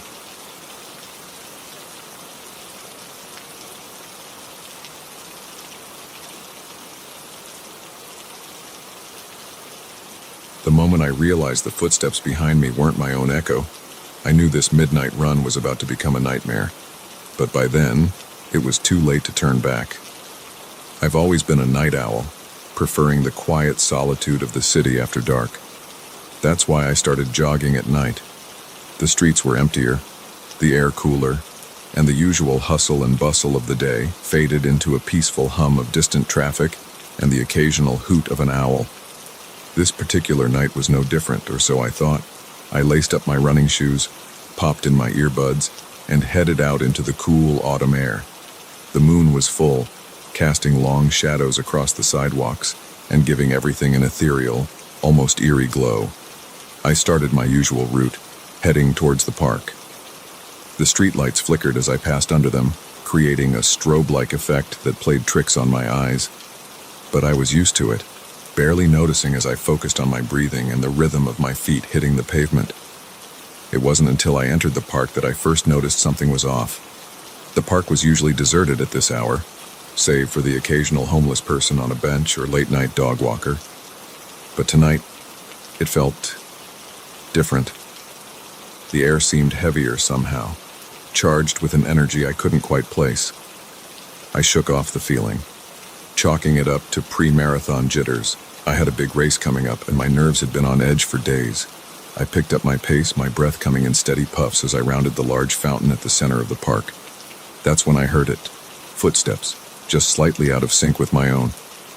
I glanced over my shoulder, but the path behind me was empty. Just shadows and moonlight. I frowned, slowing my pace slightly. The footsteps slowed too. My heart rate, already elevated from the run, kicked up a notch. I told myself I was being paranoid, that it was just an echo or my imagination playing tricks on me. But as I rounded the next bend, the footsteps grew louder, more distinct. I stopped abruptly, spinning around to confront whoever was following me. But there was no one there. The path stretched out behind me, empty and silent. The only sound was my own ragged breathing and the distant hum of the city. "Hello?" I called out, my voice sounding small and scared in the vast emptiness of the park. No response. I stood there for a moment, straining my ears for any sign of movement. Nothing, just the rustle of leaves in the gentle breeze and the far-off bark of a dog. Shaking my head, I turned to continue my run. But as soon as I started moving, the footsteps returned. This time, they were faster, more urgent, as if whoever, or whatever, was making them was trying to catch up. Panic seized me. I broke into a sprint, my feet pounding the pavement as I raced towards the park exit. The footsteps behind me quickened to match my pace, growing louder with each passing second. I risked another glance over my shoulder, and my blood ran cold. There, just at the edge of my vision, I caught a glimpse of a dark figure. It was too far away to make out any details. but I could see it was keeping pace with me effortlessly. I ran harder, my lungs burning, my legs aching. I had to get out of the park, back to the relative safety of the well-lit streets. But no matter how fast I ran, the footsteps stayed right behind me, never falling behind, never quite catching up. As I neared the park exit, a stitch formed in my side, slowing me down. The footsteps grew closer. I could hear heavy breathing now, not my own, coming from just behind me. I burst out of the park gates onto the sidewalk, nearly colliding with a startled couple walking their dog. I mumbled a breathless apology as I sprinted past them, not daring to slow down or look back. "Hey, are you okay?" the man called after me, but I was already halfway down the block. I ran without direction, taking random turns, trying to lose my pursuer in the maze of city streets. But no matter where I went, those footsteps followed. Sometimes they'd fade slightly, as if falling behind, only to suddenly sound right at my heels again. My mind raced as fast as my feet. Who was following me? What did they want? I hadn't seen anyone suspicious when I left my apartment. Had they been waiting for me in the park? The thought sent a fresh wave of terror through me. I turned down a narrow alley, hoping to cut through to the next street over. It was a mistake. The alley was darker than I'd realized, the tall buildings on either side blocking out what little moonlight there was. Halfway through, I tripped over something, a discarded box or a piece of trash, I couldn't tell, and went sprawling. I hit the ground hard, the rough asphalt scraping my palms and knees. For a moment, I lay there, stunned and winded. Then I heard it, the footsteps, slow and deliberate now, entering the alley. I scrambled to my feet, ignoring the pain in my hands and knees. But as I turned to run, I realized with horror that I was facing a dead end. The alley was blocked by a high chain-link fence. The footsteps drew closer. I spun around, pressing my back against the fence. "Who's there?" I shouted, trying to sound braver than I felt. "I'm warning you. I've called the police." No response, just those steady footsteps, growing louder, closer. I looked around frantically for anything I could use as a weapon. My eyes fell on a broken piece of pipe lying among some trash. I snatched it up, holding it out in front of me like a sword. "Stay back," I yelled. "I'm armed." The footsteps stopped. For a long moment, there was nothing but silence. Then, slowly, a figure emerged from the shadows at the mouth of the alley. My grip on the pipe tightened as the figure drew closer. In the dim light, I couldn't make out any features. It was just a silhouette, tall and menacing. It stopped a few feet away from me, close enough that I could hear its breathing, slow and even, as if it hadn't been chasing me at all. "What do you want?"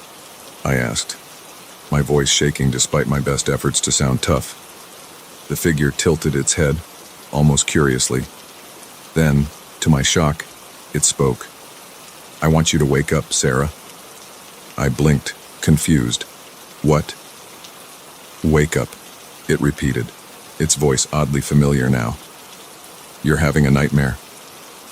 Suddenly, the alley around me began to blur and fade. The figure in front of me shifted, becoming smaller, less threatening. I felt a hand on my shoulder, shaking me gently.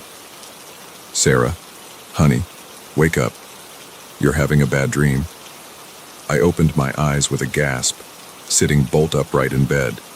My husband, Mark, was sitting beside me, his face creased with concern. "Are you okay?" he asked, rubbing my back soothingly.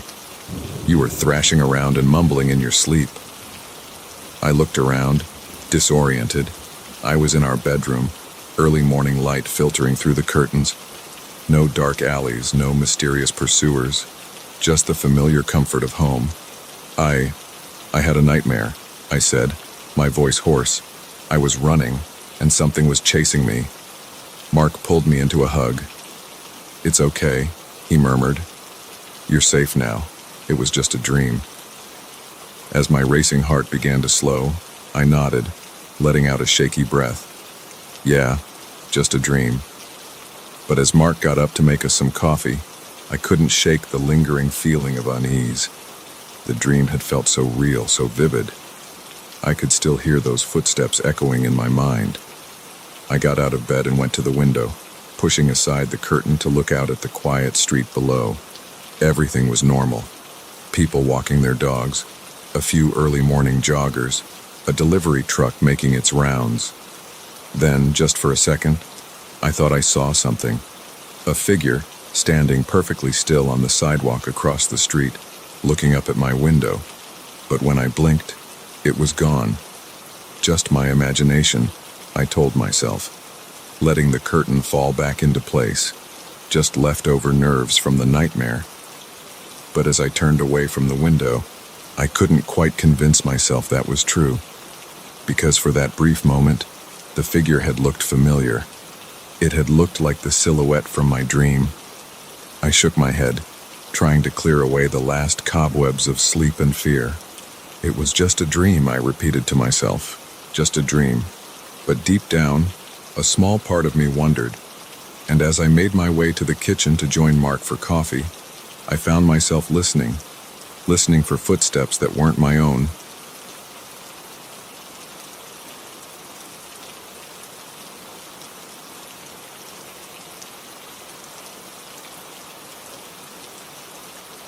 The moment I saw those deep scratches on the motel room walls, I knew I'd made a terrible mistake checking in. But by then, it was too late to leave. The night was about to become a waking nightmare. I'd been driving for hours, my eyelids growing heavier with each passing mile. The neon sign of the Pine Rest Motel glowed like a beacon in the darkness, promising a bed and a few hours of sleep before I continued my journey. I should have kept driving. The parking lot was nearly empty when I pulled in, just a couple of beat-up trucks and my own sedan. The office was a small, dimly lit room that smelled of stale cigarettes and cheap air freshener. The clerk, an older man with a permanent scowl etched into his weathered face, barely looked up from his outdated TV as he handed me the key to room 13. "Checkout's at 11, he grunted, already turning his attention back to the flickering screen. I should have noticed the way his eyes darted nervously to the door as I left, the slight tremor in his hand as he passed me the key. But I was too tired, too focused on the promise of sleep to pay attention to these warning signs. The walk to my room felt longer than it should have, the silence of the night broken only by the crunch of gravel under my feet and the distant hum of the highway. When I reached door 13, I hesitated for just a moment, my hand hovering over the knob. Something felt off, but I chalked it up to road fatigue and pushed the door open. The room was about what you'd expect from a budget motel: faded wallpaper, a sagging double bed, and a TV that looked old enough to have broadcast the moon landing. But it was the walls that caught my attention. In the dim light filtering through the thin curtains, I could see deep scratches marring the dingy paint. They were everywhere, some short and frantic, others long and deliberate, as if someone or something had been trying to claw its way out. I dropped my bag, my tiredness forgotten as I moved closer to examine the marks. They weren't just on one wall, but all of them, even extending to the ceiling in places. Some looked old, the edges smooth and worn, while others seemed fresher, the paint around them still curled and flaking. A chill ran down my spine as I ran my fingers over the grooves. What could have made these? And why hadn't they been repaired or painted over? I turned to leave, to demand another room, or better yet, a refund so I could get the hell out of there. But as I reached for the door handle, I heard it. A soft scratching sound, coming from somewhere inside the room. I froze, my heart pounding in my chest. The sound stopped, then started again, louder this time. It seemed to be coming from the bathroom. Against every instinct screaming at me to run, I moved towards the bathroom door. The scratching grew more intense, accompanied now by a low, guttural growl that raised the hair on the back of my neck. With a trembling hand, I reached for the doorknob. Just as my fingers brushed the cool metal, the noises stopped abruptly.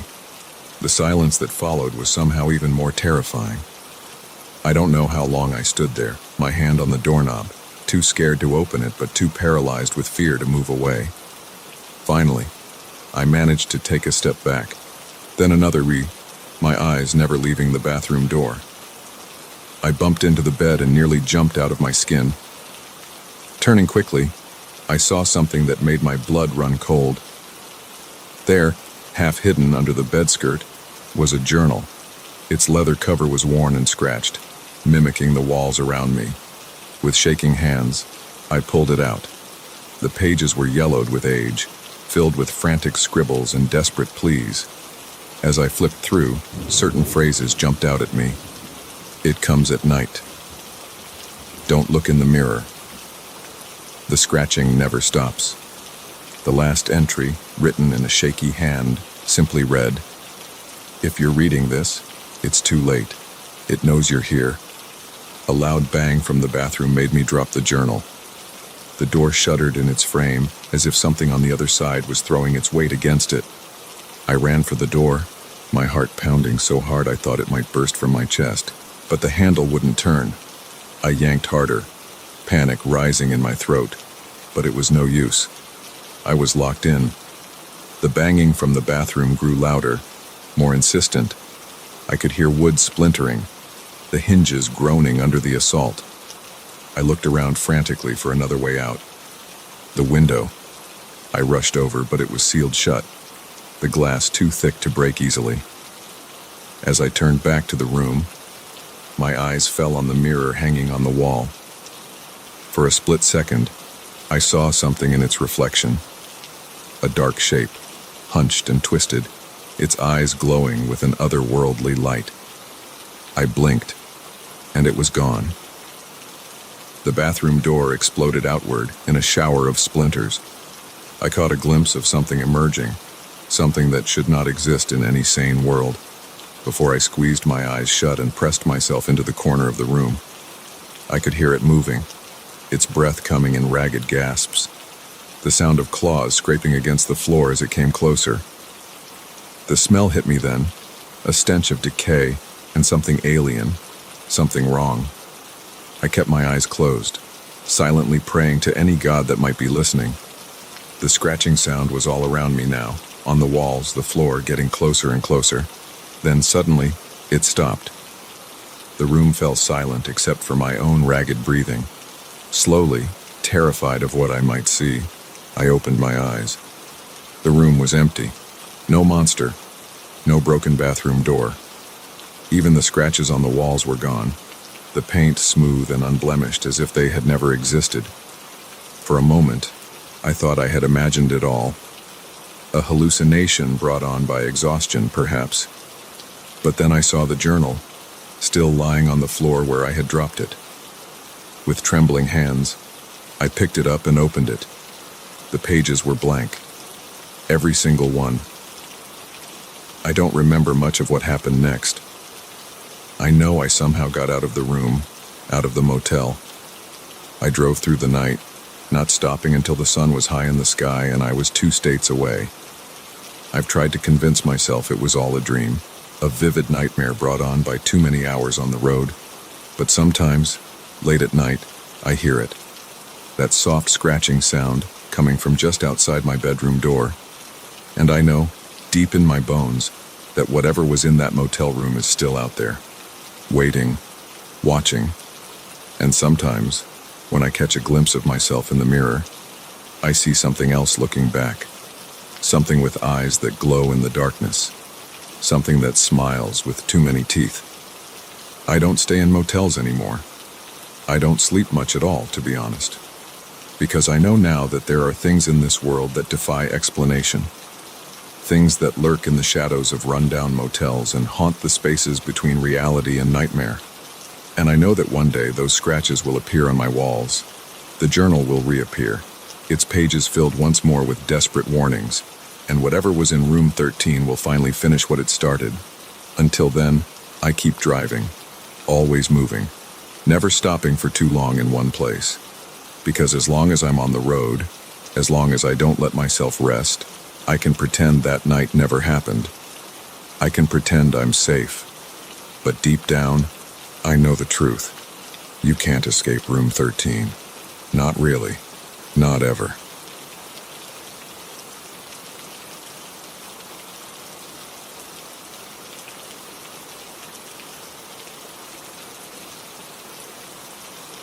The moment I heard the footsteps in the attic, I knew this house-sitting gig was going to be anything but ordinary. My parents had always kept that door locked, but now, in the dead of night, something was moving up there. And I was about to discover why some doors are better left unopened. It was supposed to be a quiet week. My parents had finally taken that European vacation they'd been planning for years, and they'd asked me to keep an eye on the house. At 25, I was well past the age of throwing wild parties when the folks were away, so they trusted me implicitly. Plus, I figured it would be a nice break from my cramped apartment in the city. The first couple of days were uneventful. I worked remotely from Dad's study, enjoyed Mom's well-stocked kitchen, and relished the peace and quiet of suburban life. But on the third night, everything changed. I was up late, binging a new series on Netflix, when I heard it. A soft thud like something heavy being dropped coming from above. At first, I thought it might be the house settling. It was an old place, built in the 60s, and had its fair share of creaks and groans. But then I heard it again, followed by what sounded distinctly like footsteps. My heart started racing. The attic had always been off-limits when I was growing up. Dad kept it locked, claiming it was full of old junk and probably not safe to walk around in. But now, there was definitely something up there, moving around. I muted the TV and listened intently. The footsteps continued, slow and deliberate, moving from one end of the attic to the other. Then, silence. I sat there for what felt like hours, straining my ears for any further sound. Nothing. Eventually, exhaustion won out over fear, and I fell into a fitful sleep on the couch. The next morning, I convinced myself it had been a dream. Probably just the wind. Or maybe a raccoon had somehow gotten into the roof space. But as I made my way upstairs to shower, I noticed something that made my blood run cold. The attic door, always locked for as long as I could remember, was slightly ajar. I stood at the bottom of the narrow staircase, staring up at that sliver of darkness. Every instinct told me to close the door, lock it if I could, and forget about it. But curiosity, that damned human trait, got the better of me. Taking a deep breath, I began to climb the stairs. Each step creaked under my weight, the sound unnaturally loud in the quiet house. As I reached the top, I hesitated for a moment before pushing the door fully open. The attic was dimly lit by a single circular window at the far end. Dust motes danced in the shaft of sunlight, giving the whole space an ethereal quality.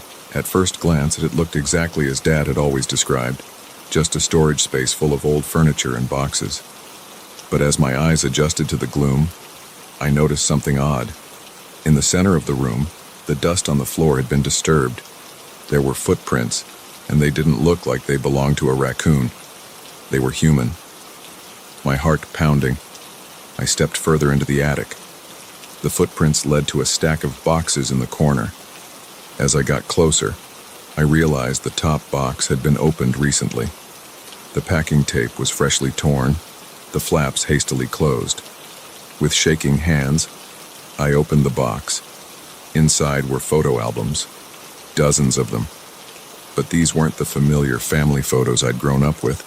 These were older, many in black and white, showing people I didn't recognize. I pulled out one of the albums and opened it. The first photo made me gasp. It showed a young woman, probably in her early 20s, standing in front of this very house. She looked eerily similar to me. Same dark hair, same eyes. But the clothes and the car in the background placed the photo sometime in the 1950s. I flipped through more pages, more photos of this woman and a man I assumed was her husband. They looked happy, smiling at the camera, embracing each other. But as I got further into the album, the photos changed. The woman's smile became forced, her eyes haunted. In the last few photos, she looked terrified, her gaze always darting to something just out of frame. The final photo in the album chilled me to the bone. It showed the woman standing in this very attic, her face a mask of fear, reaching towards the camera as if pleading for help. I dropped the album, my hands shaking. What was I looking at? Who was this woman, and why did she look so much like me? As if in answer to my unspoken questions, I heard a creak behind me. I spun around, my heart in my throat. There, emerging from behind a stack of old furniture, was a figure. It was hazy at first, like heat shimmer on a hot day, but as I watched in horror, it solidified into the form of a man. He was tall, dressed in clothes from another era, and he was smiling. But it wasn't a friendly smile. It was predatory, triumphant. I scrambled backward, knocking over boxes in my haste to get away. The figure advanced, its movements jerky and unnatural. As it got closer, I could see right through it to the wall behind. A ghost. I was looking at a ghost.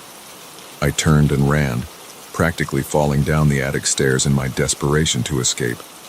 I slammed the door behind me, not stopping until I was out of the house and in my car. I drove aimlessly for hours, trying to make sense of what I'd seen.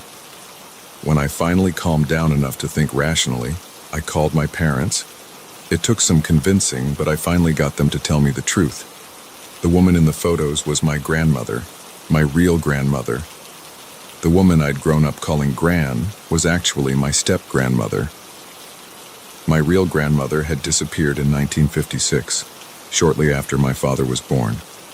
The police investigation turned up nothing, and eventually, she was declared dead. My grandfather had remarried a few years later, and they had agreed never to tell my father the truth.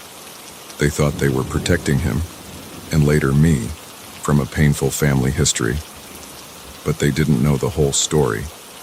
They couldn't have known about the ghost in the attic, the malevolent spirit that had terrorized my grandmother and now seemed fixated on me. I didn't go back to the house. I couldn't, but I did more research, digging into old newspaper archives and county records. I discovered that before my grandparents bought it, the house had belonged to a man named Joseph Crane. He had died there in 1945, in circumstances that were never fully explained. The pieces started to fall into place. Joseph Crane, for whatever reason, had never left that house. His spirit had remained, growing more powerful and malevolent over time. He had tormented my grandmother, perhaps driven her to run away, or worse. And now, decades later, he had sensed my presence. Another woman of the family line back in his domain. I don't know what to do with this knowledge. I can't tell my parents the whole truth. They'd never believe me. But I know I can never set foot in that house again. And I worry constantly about what might happen when they return from their vacation. Sometimes, late at night, I think I hear footsteps in my apartment. Soft, deliberate steps that don't belong to any of my neighbors. And sometimes, out of the corner of my eye, I catch a glimpse of a figure. A tall man in old-fashioned clothes, smiling that terrible smile. I tell myself it's just my imagination, my mind playing tricks on me after the shock of what I discovered. But deep down, I know the truth. Joseph Crane isn't confined to that attic. He's latched onto me now, followed me to my new life in the city, and I don't know how to escape him. So I leave the lights on at night. I avoid mirrors and dark corners, and I pray that one day, I'll find a way to lay this family ghost to rest. Before he does to me whatever he did to my grandmother all those years ago. Because now I know, some doors are meant to stay locked. Some secrets are better left buried. And sometimes, the past doesn't just haunt us figuratively. Sometimes, it comes back with a vengeance, wearing a cruel smile and leaving footprints in the dust of a long-forgotten attic.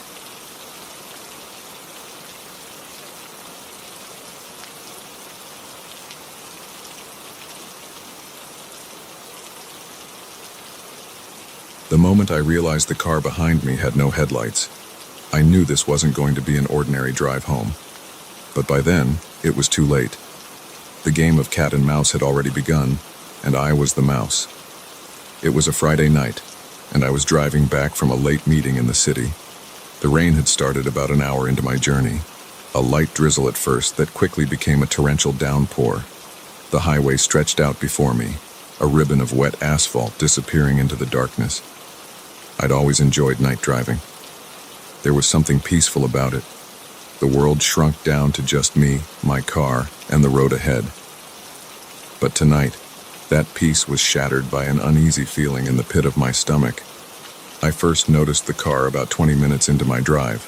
It was a dark sedan, maybe black or dark blue. It was hard to tell in the rain. What caught my attention was that it had no headlights on. In this weather, that seemed not just dangerous, but impossible. How could they see where they were going? At first, I didn't think much of it. Maybe they'd forgotten to turn them on, or perhaps there was an electrical problem. I expected them to realize their mistake and either turn on their lights or pull over. But they didn't. The car kept pace with me, always staying a few car lengths behind, close enough that I could make out its shape in my rear-view mirror, but far enough that I couldn't see the driver. I increased my speed a little, hoping they'd fall behind. They matched me, perfectly maintaining the distance between us. I slowed down, and they slowed too. That's when the uneasiness turned to fear. This wasn't normal behavior. No one drives like this, especially not in a rainstorm at night. I tried to rationalize it. Maybe they were just using me as a guide, following my taillights since their headlights were out. But if that was the case, why not get closer? Why maintain this eerily precise distance? I fumbled for my phone, thinking I should call someone. But who? The police. What would I tell them? That I was being followed by a car with no headlights. It sounded ridiculous even in my own head. As I debated what to do, I approached a fork in the highway. My exit was coming up, a less traveled road that led to my small hometown. At the last second, I made a decision. Instead of taking my usual exit, I stayed on the main highway. The car behind me smoothly followed my change of direction. My heart started racing. This wasn't a coincidence. They were definitely following me. I pressed down on the accelerator, pushing my speed well above the limit. The car behind me kept pace effortlessly. No matter how fast I went, they maintained that same precise distance. Rain lashed against my windshield, the wipers struggling to keep up. The lines on the road blurred, making it hard to see where I was going. But I didn't dare slow down. I passed a few other cars, their headlights momentarily illuminating my rearview mirror. Each time, I hoped to see the mysterious car behind me, to confirm that I wasn't going crazy. But in the bright glare, all I could see was darkness where the car should be. As soon as the other cars passed, though, there it was again, still maintaining its distance, still with no headlights. I was nearing another exit when a crazy idea struck me. I waited until the last possible second, then swerved across 2 lanes of traffic and took the exit ramp. My tires screeched in protest, and for a heart-stopping moment, I thought I might lose control, but I made it. As I flew down the exit ramp, I glanced in my mirror, certain that I'd finally lost them. My blood ran cold. The car was still there. How was this possible? There's no way they could have anticipated my move and reacted in time, unless they knew what I was going to do before I did it. The exit led to a winding country road. In daylight, it would have been scenic. At night, in this storm, it was a nightmare. Tall trees loomed on either side, their branches reaching out like gnarled fingers. The road twisted and turned, each bend hiding what lay ahead. I drove as fast as I dared, taking the curves at speeds that sent my heart into my throat.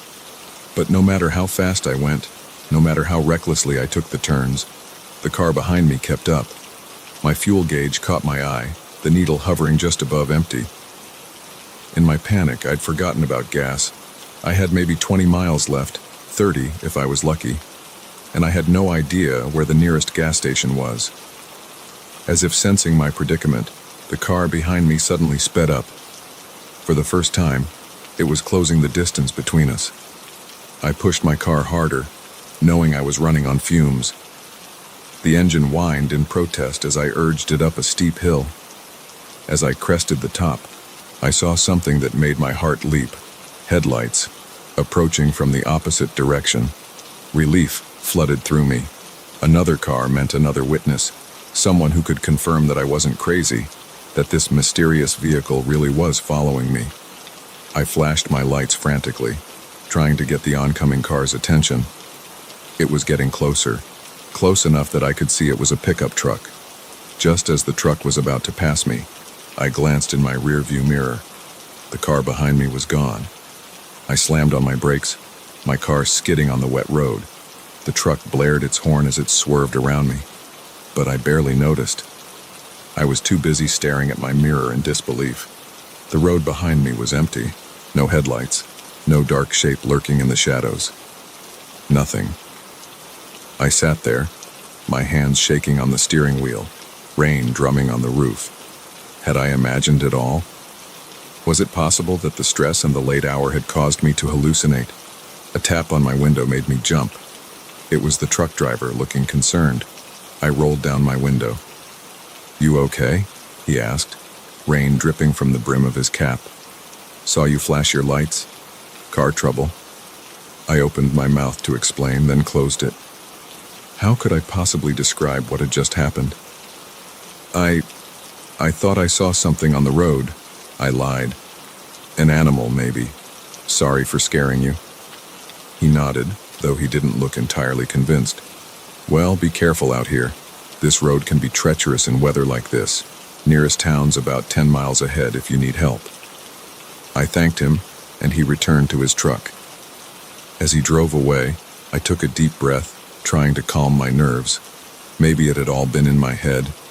The rain, the late hour, the winding road. It was the perfect recipe for an overactive imagination. I was about to start driving again when something caught my eye. There, on the passenger seat, was a piece of paper. I was certain it hadn't been there before. With trembling hands, I picked it up. It was a note, written in handwriting I didn't recognize. The message sent a chill down my spine. "Thanks for the chase. See you again soon." I looked up, my eyes darting to every shadow, every dark space around me. But there was nothing, just the rain, the trees, and the empty road stretching out before me. I crumpled the note in my fist and threw it out the window. Then I started my car and drove, pushing the speed limit the whole way home. I didn't stop until I was safely in my garage. The door closed firmly behind me. That was 3 weeks ago. I haven't driven at night since then. I've varied my routes to and from work, always staying on busy roads, always in broad daylight. I've checked my car for tracking devices, changed the locks on my house, even considered moving to a new town. But deep down, I know it won't matter, because whoever, or whatever, was in that car that night, they weren't following my vehicle, they were following me. And I have a terrible feeling that our game of cat and mouse isn't over. It's just on pause.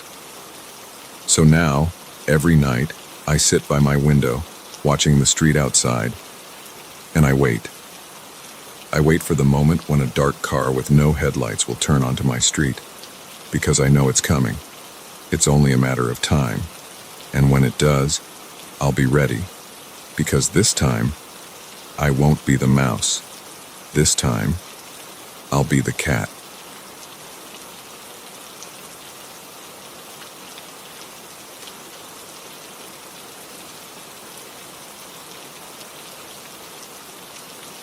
The first time I saw him lurking outside my building, I thought it was just a coincidence.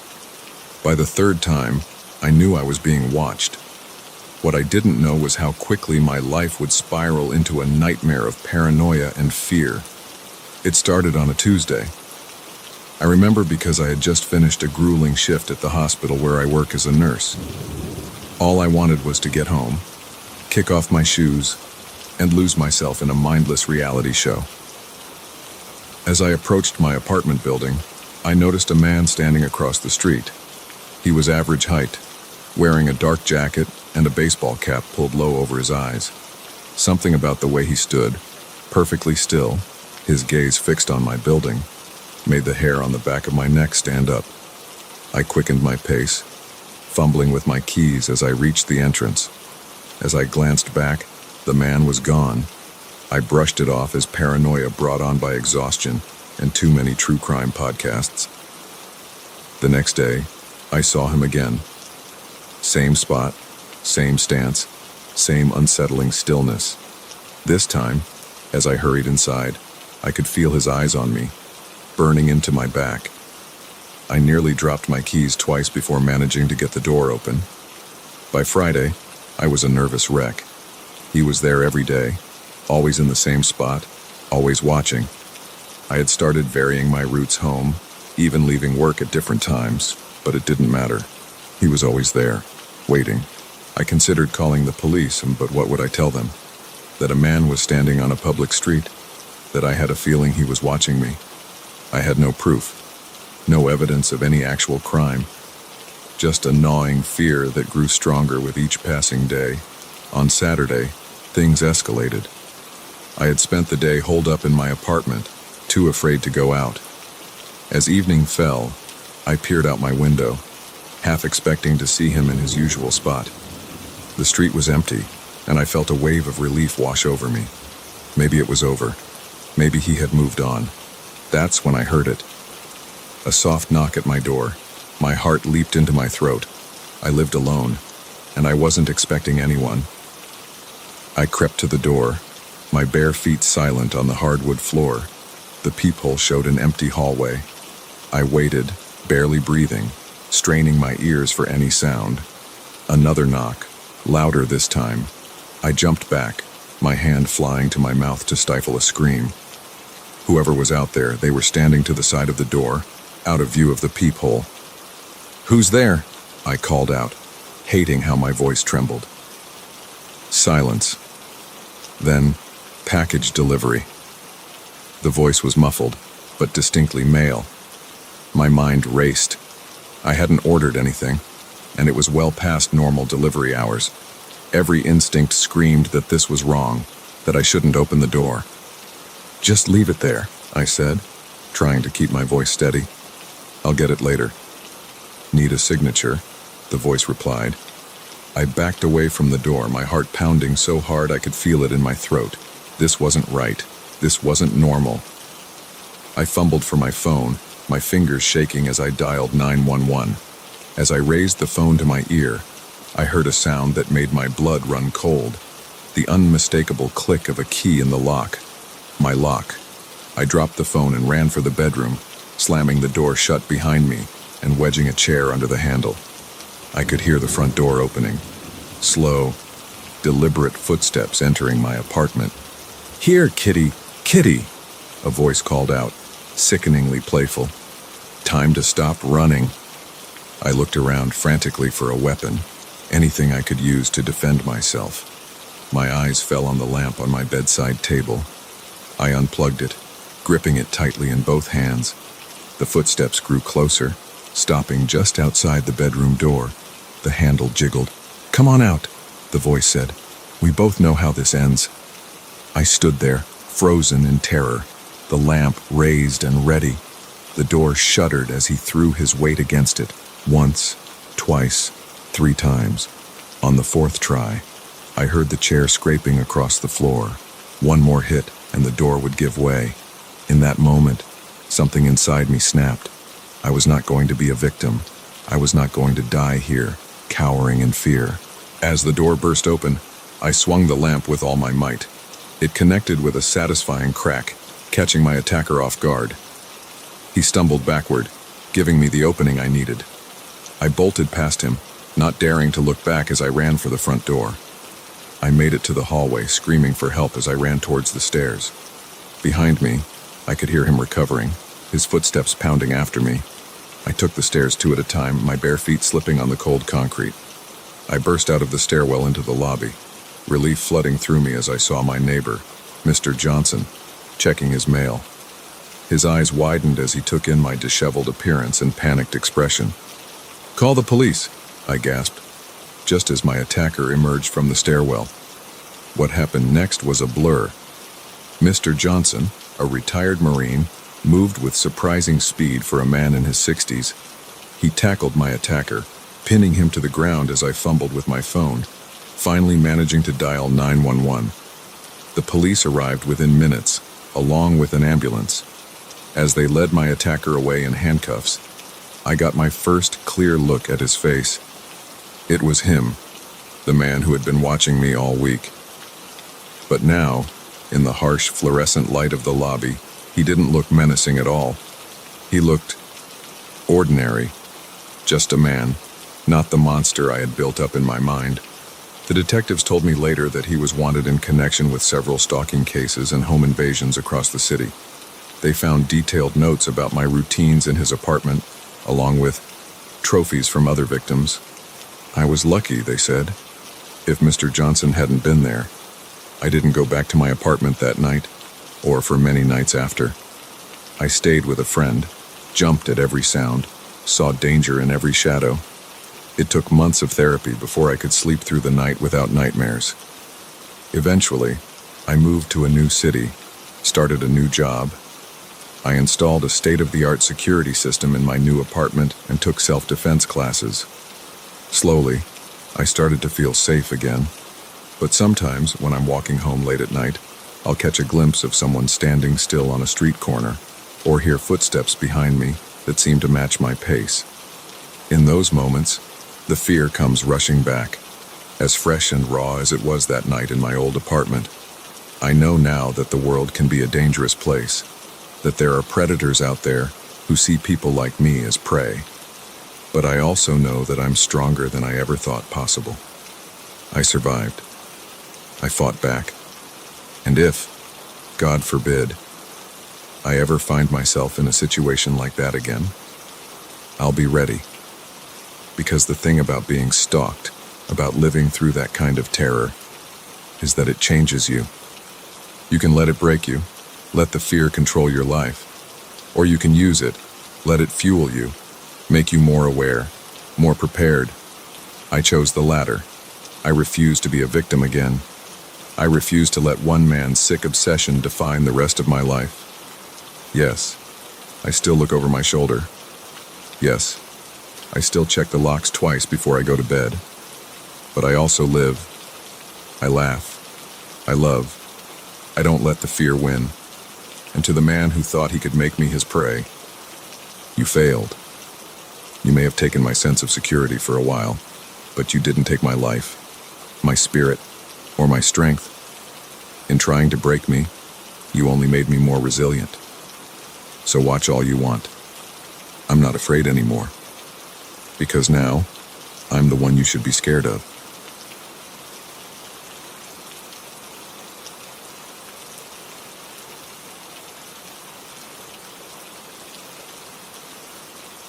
The moment I saw his hand reach into his jacket, I knew this late-night bus ride was about to turn into a fight for survival.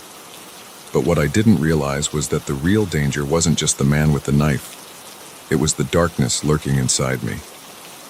I'd boarded the Greyhound in Chicago, bound for a small town in Indiana where my grandmother lived. It was a last-minute decision, prompted by a late-night call from the nursing home. "She's asking for you," they'd said. "You might want to come soon." I knew what that meant. So I'd thrown some clothes in a bag, bought a ticket, and found myself on the 11 p.m. bus, surrounded by a motley crew of night travelers. The bus was about half full when we left the station, a mix of people you'd expect to see on a late-night route, a few college kids with headphones on, probably heading home for the weekend, a couple of worn-looking women I pegged as nurses or waitresses finishing late shifts, and scattered through the back, a handful of rough-looking men who kept to themselves. I settled into a seat near the middle, my backpack tucked safely under my feet. As we pulled out of the station, I leaned my head against the window, watching the city lights blur into streaks of neon. The gentle rumble of the engine and the swaying of the bus soon lulled me into a light doze.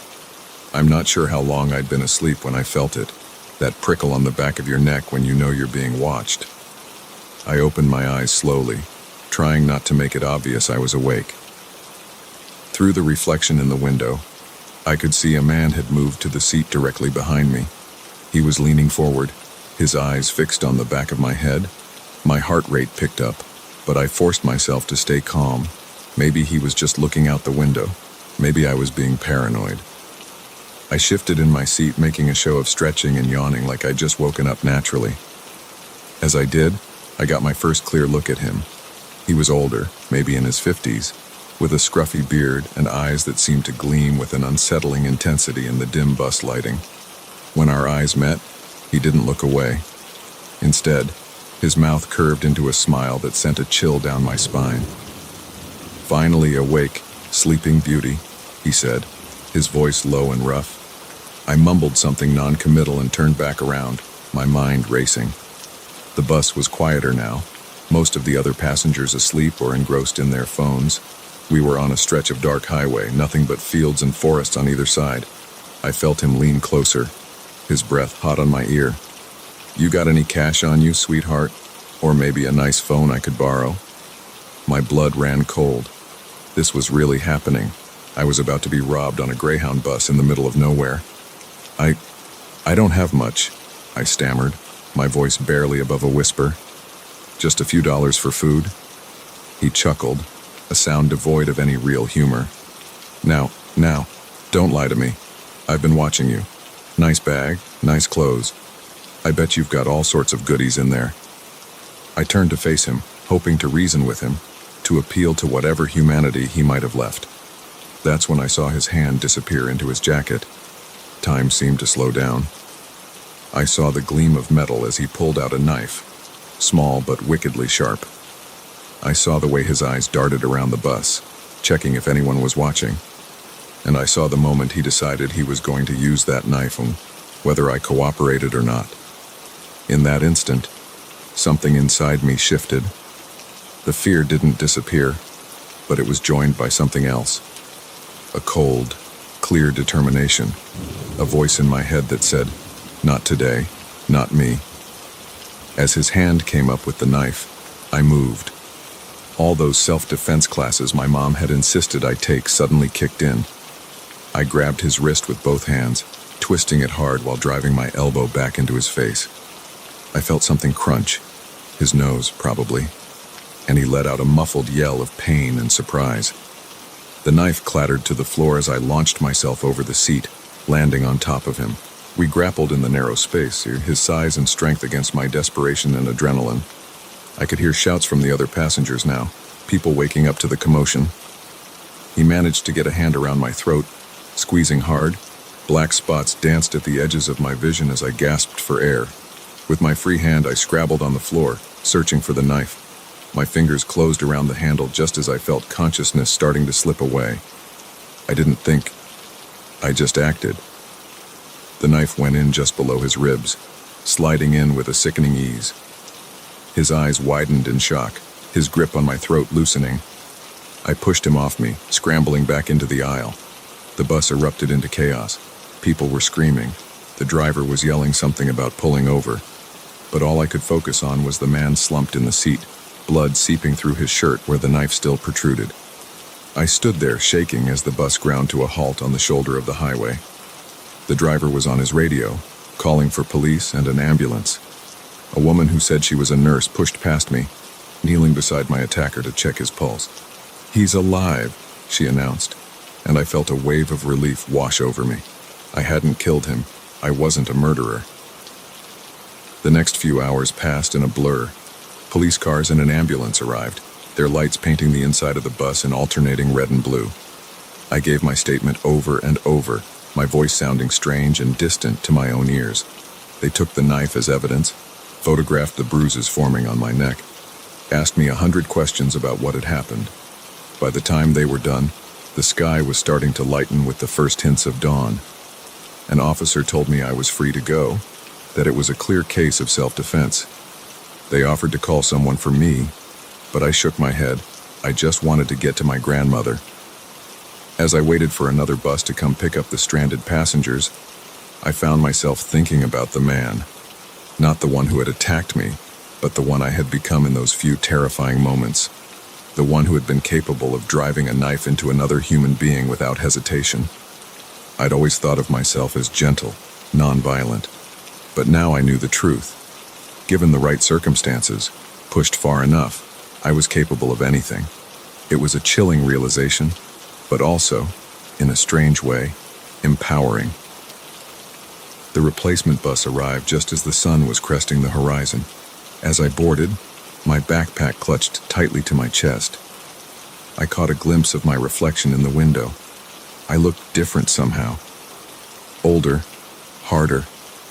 The eyes that stared back at me weren't those of a victim, but of a survivor. I found a seat near the front this time, away from the other passengers. As the bus pulled away, continuing its journey as if nothing had happened, I closed my eyes and took a deep breath. I was alive, I was safe, and I was stronger than I ever knew. But as the bus rolled on towards my destination, I couldn't shake the feeling that something fundamental had changed. The world felt different now, more dangerous but also more conquerable. And I knew that I would never be the same person who had boarded that first bus in Chicago. That person had died somewhere on that dark stretch of highway, replaced by someone new. Someone who knew the taste of violence and the weight of survival. Someone who would never be caught off guard again. As we passed a sign welcoming us to Indiana, I made a silent promise to myself. I would visit my grandmother, say my goodbyes, and then I would figure out who this new person was. This person who could stare death in the face and come out the other side. Because one thing was certain, I couldn't go back to my old life. Not now, not ever. The road ahead was uncertain, but for the first time in my life, I felt ready to face whatever it might bring. After all, I had faced the worst the night could offer, and I had won. Whatever came next, I would be ready.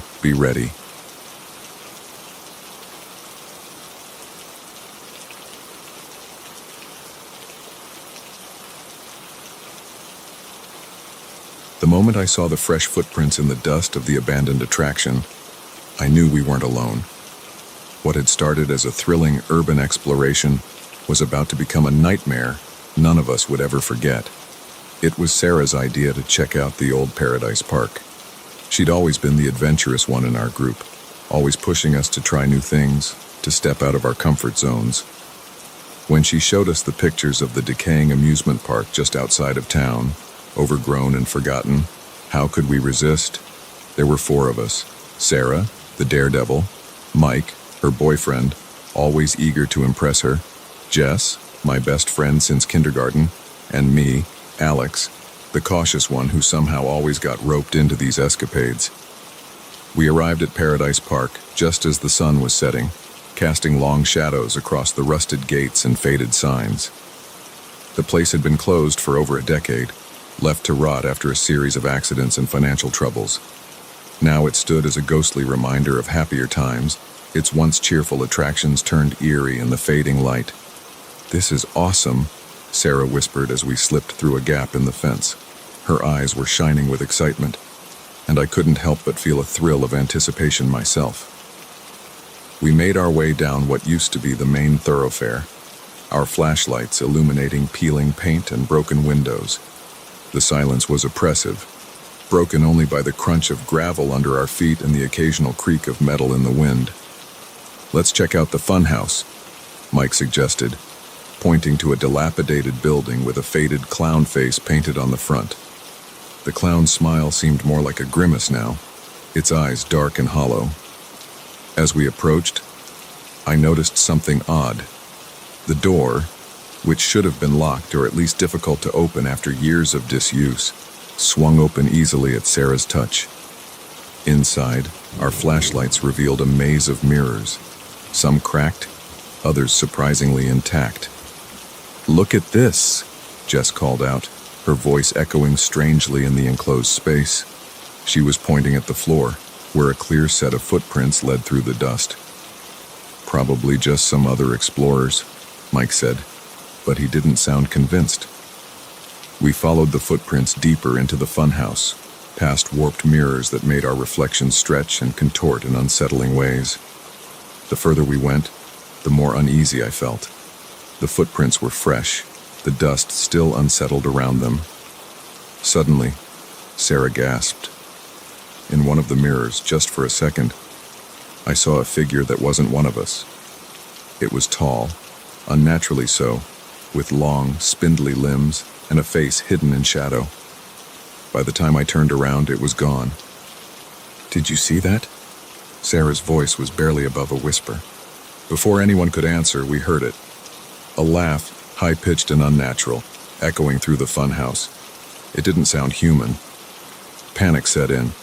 We turned to run, but in the maze of mirrors, it was hard to tell which way led out. Every turn seemed to bring us to another dead end, our own terrified reflections staring back at us. The laughter got closer, interspersed now with the sound of footsteps. Not the shuffle of someone walking, but the quick, erratic patter of something scurrying on too many legs. "There!" Mike shouted, pointing to a sliver of moonlight. We'd found the exit. We burst out of the funhouse, gasping for air, but our relief was short-lived. As our eyes adjusted to the darkness, we realized the entire park had changed. The rides, which had been still and lifeless when we entered, were now moving. The rusty Ferris wheel creaked as it turned, empty seats swinging in the breeze. The merry-go-round spun, its painted horses frozen in an eternal gallop. And there were sounds, calliope music, tinny and off-key, and the distant shouts and laughter of a crowd that wasn't there. "We need to get out of here," Jess said, her voice shaking. None of us argued. We ran towards the entrance, but it seemed to get no closer. The paths twisted and turned in ways they hadn't before, leading us deeper into the park instead of out. As we passed the carousel, I saw something that made my blood run cold. The horses weren't empty.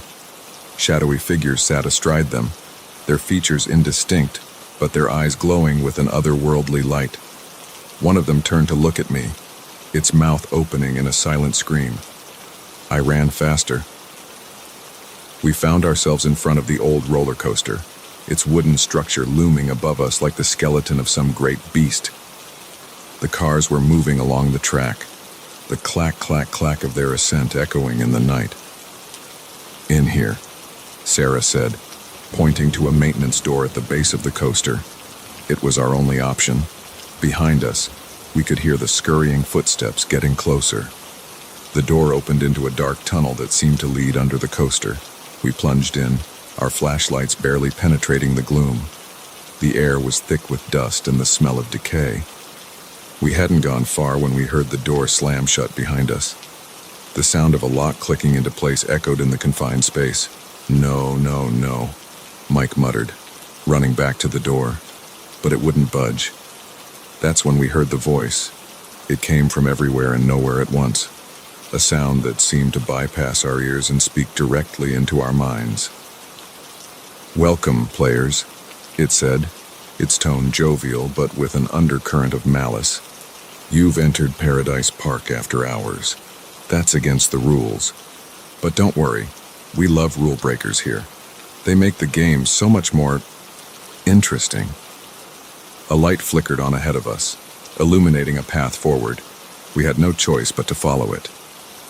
The tunnel opened into a large chamber that must have been under the center of the park. Old ride parts and broken animatronics littered the floor. And in the center, a figure waited. It was the thing I'd seen in the mirror, tall and thin, dressed in a tattered ringmaster's costume. Its face was a blank white mask, featureless except for 2 black holes where eyes should be. "Let's play a game," it said, its voice now coming from the mask but still echoing in our heads. "A simple one.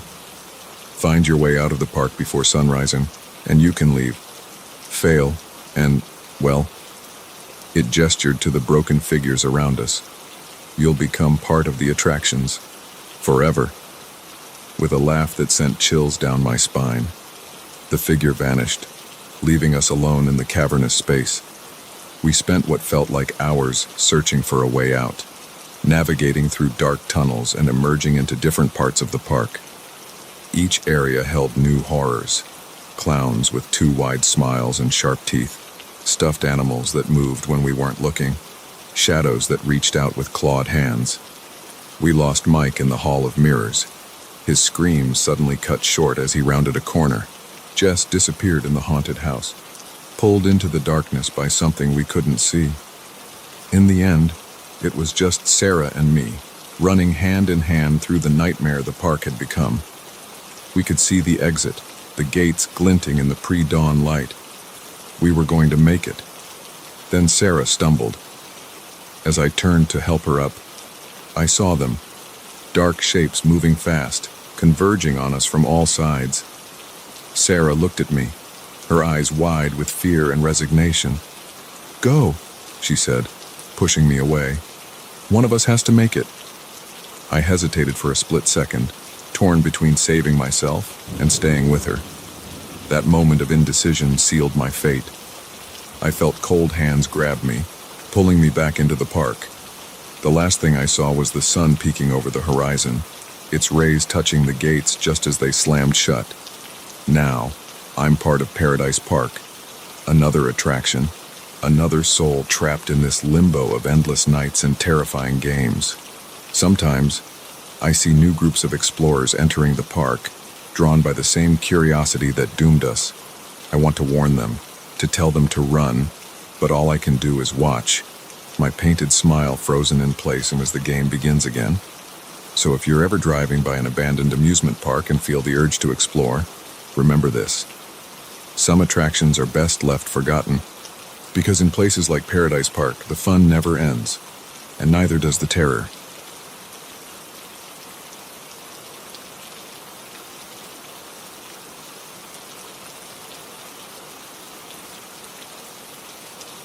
The moment I overheard them talking about and covering up the mess, I knew this wasn't going to be an ordinary night shift at the diner, but I had no idea just how deep into danger I was about to fall. It was a Tuesday night, or rather, Wednesday morning, the kind of hour where the only people out are those who have to be and those who probably shouldn't be. I'd been working the graveyard shift at Mel's 24-hour diner for about 6 months, and I thought I'd seen it all. Drunks stumbling in for greasy food to soak up the alcohol, truckers stopping for coffee strong enough to strip paint, the occasional group of teenagers, high on freedom and lack of sleep. But the two men who walked in at 2:37 a.m. were different. I noticed it right away. They were too alert, too focused for that time of night. One was tall and lean, with close-cropped hair and eyes that never stopped moving. The other was shorter, stockier, with hands that looked like they could bend steel. They sat in a booth near the back, as far from the windows as possible. I grabbed my notepad and approached their table. "Welcome to Mel's. What can I get for you, gentlemen?" The tall one smiled, but it didn't reach his eyes. "Just coffee for now, sweetheart. Black." I nodded and turned to get their order, trying to ignore the way the stocky one was staring at me. Something about them set my teeth on edge. As I poured their coffee, I could hear them talking in low, urgent tones. I couldn't make out most of it, but a few phrases jumped out at me. "Need to get rid of it tonight. Boss won't be happy if we screw this up. Dump it in the river, no one will find." I nearly dropped the coffee pot. Were they talking about what I thought they were talking about? I took a deep breath, steadied my hands, and brought their coffee over.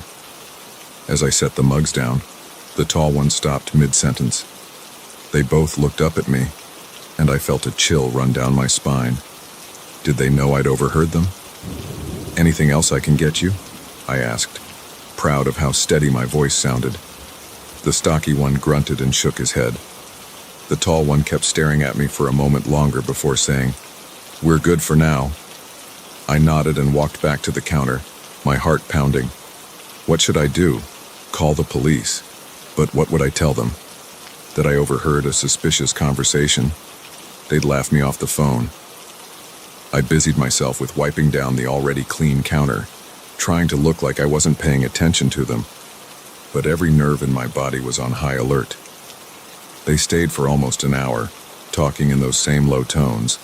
Occasionally, one would glance over at me, and I'd pretend to be engrossed in restocking sugar packets or checking the coffee maker. Finally, they stood to leave. The tall one tossed some bills on the table and they headed for the door. As they passed the counter, he paused and turned to me. "You have a good night now," he said, his voice friendly but his eyes cold. "And remember, a smart waitress knows when to forget what she's heard." My blood ran cold. They knew. They knew I'd overheard them. I watched as they got into a nondescript black sedan parked just outside. As they drove away, I jotted down the license plate number on my order pad. My hands were shaking so badly I could barely write. For the rest of my shift, I jumped at every sound. Every customer that came in, I half expected it to be them, coming back to make sure I kept quiet. By the time my relief showed up at 6 a.m., I was a nervous wreck. I debated going straight to the police station, but fear held me back. What if they were watching me? What if they had connections in the police department? In a small town like ours, it wasn't unheard of. Instead, I went home and tried to sleep. But every time I closed my eyes, I saw their faces, heard their voices talking about getting rid of it. I must have dozed off eventually because I woke up to my phone ringing. It was my friend Lisa, who worked at the local news station. "Turn on the TV," she said, her voice excited. "Channel 5. You're not going to believe this." I fumbled for the remote and flipped to the news. The headline made my heart stop. "Local business mogul found dead in river." The newscaster was talking about how Gerald Hawkins, owner of half the businesses in town, had been found floating in the river early that morning. The police were treating it as a suspicious death. As they showed a picture of Hawkins, I recognized him immediately. He was the boss the men at the diner had mentioned. My mind was racing. I had overheard a murder being planned and covered up, and the killers knew that I knew. I called in sick to work and spent the day pacing my small apartment, jumping at every sound. Should I go to the police? But what proof did I have? Just my word against theirs. And for all I knew, they could have the cops in their pocket. As night fell, I made a decision. I couldn't just sit here and do nothing. I had to find out more. I drove to the diner, parking a block away and walking the rest of the distance. The place was busier than usual, people gathering to gossip about the big news. I slipped in through the back, nodding to the cook as if I was there for my shift. I made my way to the office, my heart pounding. If there was any evidence of what had happened, it would be in Mel's safe. He kept recordings from the security cameras in there. The office was empty, thankfully. I knew the combination to the safe. Mel wasn't exactly security conscious. Inside, I found stacks of cash, some paperwork, and a box of USB drives labeled with dates. I grabbed the one from last night and was about to leave when I heard voices approaching. Panicking, I ducked into the supply closet, pulling the door shut just as someone entered the office. Through the slats in the door, I could see Mel and the tall man from last night. My blood ran cold. "I appreciate your cooperation, Mel," the tall man was saying. "It's always good to have friends in low places." Mel chuckled nervously. "Happy to help. But, about that waitress. Don't worry about her," the tall man said, his voice chilling. "We'll take care of it." They left the office, and I waited a few more minutes before slipping out. My mind was reeling. Mel was involved somehow, and they were coming for me. I ran to my car, the USB drive clutched tightly in my hand. As I drove home, I kept checking my rearview mirror, convinced I was being followed. Back in my apartment, I plugged the drive into my laptop. The video quality wasn't great, but it was clear enough. I watched as the two men entered the diner, sat down, had their conversation, and then I saw something that made my blood run cold. After they left, Mel came out of the back office. He walked to their table, picked up something they had left behind, a small, bloody knife, and took it back to the office. Mel was involved. He was helping them cover up a murder. I sat there, staring at the screen, my mind racing. What should I do now? I had evidence, but going to the police still felt risky. And now I knew that Mel, someone I had trusted, was involved. A knock at my door made me jump. "Sarah, it's Mel. Can we talk?" My heart was pounding so hard I thought it might burst out of my chest. How had he found me? What did he want? I looked around frantically for a way out, but there was only the door and the window, and I was 3 stories up. Sarah, I know you were at the diner tonight. We need to talk about what you saw. His voice was friendly, but I could hear an edge to it. He knew I knew. I grabbed my phone and the USB drive, looking around for anything I could use as a weapon. The knocking became more insistent. Sarah, open the door. We can work this out. I made a split-second decision. I couldn't stay here. I opened the window as quietly as I could and looked down. There was a dumpster below, filled with trash bags. It was risky, but it was my only option. Just as I heard the sound of a key in the lock. Mel must have a master key for all his employees' departments. I took a deep breath and jumped. I landed hard, the trash bags cushioning my fall, but not enough to prevent a jolt of pain shooting up my leg. I scrambled out of the dumpster just as I heard Mel's voice from above. She's running. Get her. I ran like I'd never run before, ignoring the pain in my leg, clutching the USB drive like it was a lifeline. Because in a way, it was. It was the only proof I had of what I'd seen and heard. As I ran through the dark streets, my mind was racing. Where could I go? Who could I trust? One thing was clear. My life as I knew it was over. I was in deep, deeper than I'd ever imagined possible. And all because I'd picked up an extra shift at a 24-hour diner.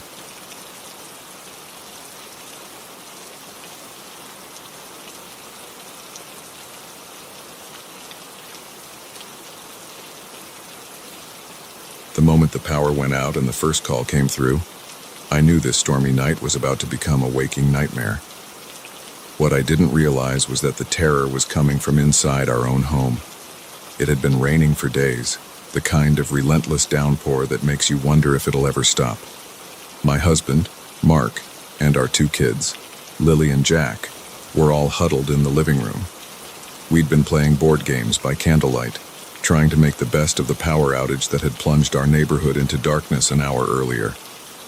Mom, I'm scared, Lily whispered, clutching her stuffed rabbit tighter as another crack of thunder shook the windows. I pulled her close, running my fingers through her hair. It's okay, sweetie. It's just a storm. We're safe in here. If only I'd known how wrong I was. The first call came at 9:47 p.m. Our landline rarely rang these days, but we kept it for emergencies. When it trilled in the darkness, we all jumped. Mark answered, his face illuminated by the flickering candlelight. Hello? I watched as his expression changed from confusion to concern. There's no one here by that name, he said, then paused, listening. No, I think you have the wrong number. He hung up, shaking his head. Weird. Some guy asking for someone named Sarah. Sounded pretty upset. I shrugged it off. Wrong numbers happen, especially during storms when cell service gets spotty. We went back to our game, but the comfortable atmosphere had shifted. The darkness outside our windows seemed deeper, more menacing. 10 minutes later, the phone rang again. This time I answered. Hello? Heavy breathing on the other end. Then a man's voice, low and urgent. I can see you. A chill ran down my spine. Excuse me? In the living room, blue sweater. You should really close your curtains. I whirled around, staring at the windows. Our curtains were open, the glass black mirrors reflecting our candle-lit faces back at us. For a second, I thought I saw movement outside, but it was gone so fast I couldn't be sure. Who is this? I demanded, my voice shaking. Stop calling here or I'm calling the police. A chuckle, then the line went dead. Mark was on his feet now, moving to close the curtains. What was that about? I told him, watching as his face paled. He checked all the doors and windows while I held the kids close, trying to calm my racing heart. It's just some sick prank, Mark said, but I could hear the doubt in his voice. Let's try to get some sleep. I'm sure the power will be back on by morning. We settled the kids in their room, leaving a candle burning in the hallway. As we climbed into our own bed, another flash of lightning illuminated the room, followed almost immediately by a deafening crack of thunder. Lily's scream pierced the night. I rushed to her room, finding her sitting up in bed, tears streaming down her face. "There's someone at the window," she sobbed. My blood ran cold. I looked at the window, but saw nothing but darkness and rain. "Honey, it was probably just a branch hitting the glass. The wind is really strong." But as I tucked her back in, I couldn't shake the feeling of being watched. Back in our room, I found Mark on the phone again. His face was ashen. "What now?" I asked, dread pooling in my stomach. "Another call," he said. "A woman this time."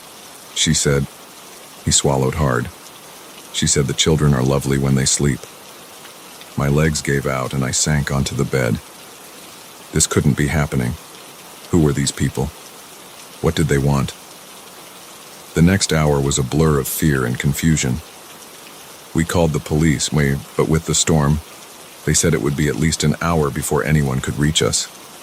We gathered the kids in our room, creating a nest of blankets on the floor. Every creak of the house, every gust of wind became a potential threat. The phone kept ringing. Sometimes it was heavy breathing, sometimes whispered threats. Each call revealed something about our movements, proving that whoever it was could see us. The boys' Pokemon pajamas are cute. Your husband looks worried. He should be. That candle won't keep the darkness away for long. We unplugged the landline, but then the calls started coming to our cell phones. Numbers we didn't recognize, some local, some from far away. At 11:23 p.m., a text came through on my phone, a picture of our house, taken from the street. It was dark, grainy, but unmistakably our home. The message below it turned my blood to ice. "We're coming in now, try to make it fun for us." Mark grabbed the kids and we huddled in the back of our closet. I could hear Lily whimpering, Jack's ragged breathing. Mark had found an old baseball bat, and he gripped it tightly, his knuckles white. Minutes ticked by, each one an eternity. We strained our ears for any sound of intrusion, but there was nothing but the storm. Then, a creak. Footsteps, slow and deliberate, moving through the house. I clamped my hand over Lily's mouth to stifle her sob. Mark tensed, raising the bat. The footsteps grew closer. They were in our bedroom now. I could see a sliver of light under the closet door, moving, shifting. The doorknob turned slowly. I closed my eyes, pulling the kids closer. The door flew open. Surprise! Light flooded the closet. I opened my eyes, blinking in confusion. There, standing in the doorway, was my sister Rachel, holding a cake. Behind her, a crowd of familiar faces. Friends, family, all wearing party hats and holding balloons. "Happy birthday, sis," Rachel grinned. "Got you good, didn't we?" I stared, uncomprehending. Birthday. It wasn't my... And then it hit me. It was after midnight. It was my birthday. As understanding dawned, emotions warred within me. Relief that we weren't in danger. Anger at the cruel prank. Confusion about how they had pulled it off. Mark lowered the bat, looking as shell-shocked as I felt. The kids, realizing there was no danger, began to giggle nervously. Rachel's smile faltered as she took in our terrified expressions. "Hey, are you okay? It was just a joke. We didn't mean to scare you that bad." I stood up on shaky legs. "A joke?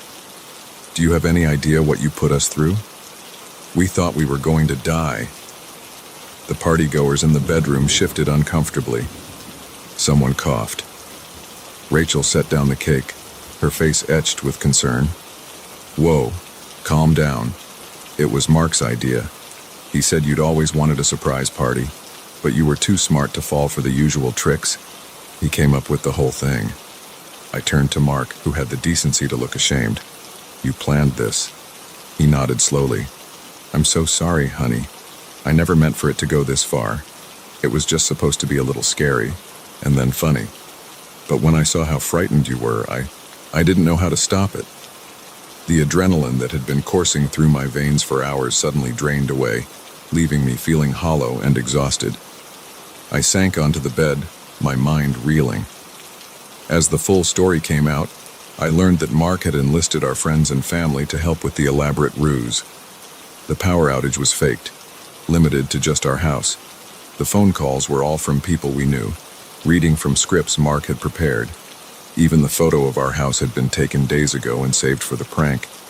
They had all thought it was a harmless joke, a way to create an unforgettable surprise. None of them had realized just how terrified we'd become. In the aftermath, as our guests awkwardly ate cake and made stilted conversation, I found myself in a daze. The fear had been real, even if the threat wasn't.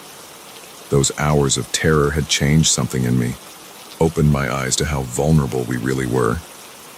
As the last guest left, promising to call tomorrow, Mark approached me cautiously. "Can you ever forgive me?" he asked, his voice small and uncertain.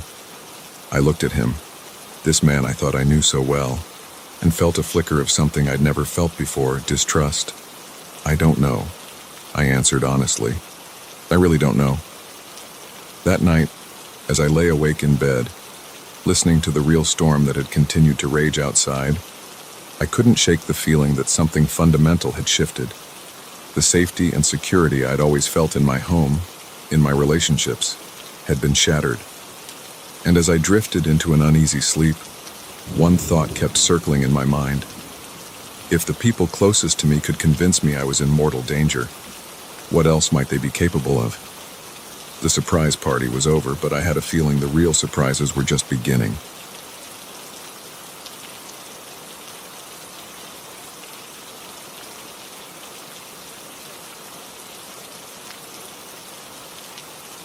Certainly, here's a longer, more detailed story following the same parameters. The moment I heard the first whisper coming from the old radio in my grandfather's attic, I knew my life was about to change forever.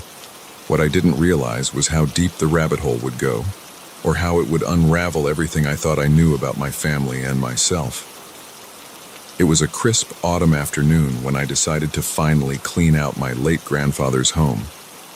He'd passed away 3 months ago, leaving behind a Victorian mansion filled with a lifetime of memories and secrets. I'd been putting off the task, partly out of grief, partly out of a strange, inexplicable dread I couldn't quite place. As I sifted through dusty boxes and forgotten heirlooms in the attic, my hand brushed against something cold and metallic. Pulling it out, I found myself holding an antique radio, its Art Deco design a relic of a bygone era. On a whim, I plugged it in, not really expecting it to work after all these years. At first, there was nothing but static.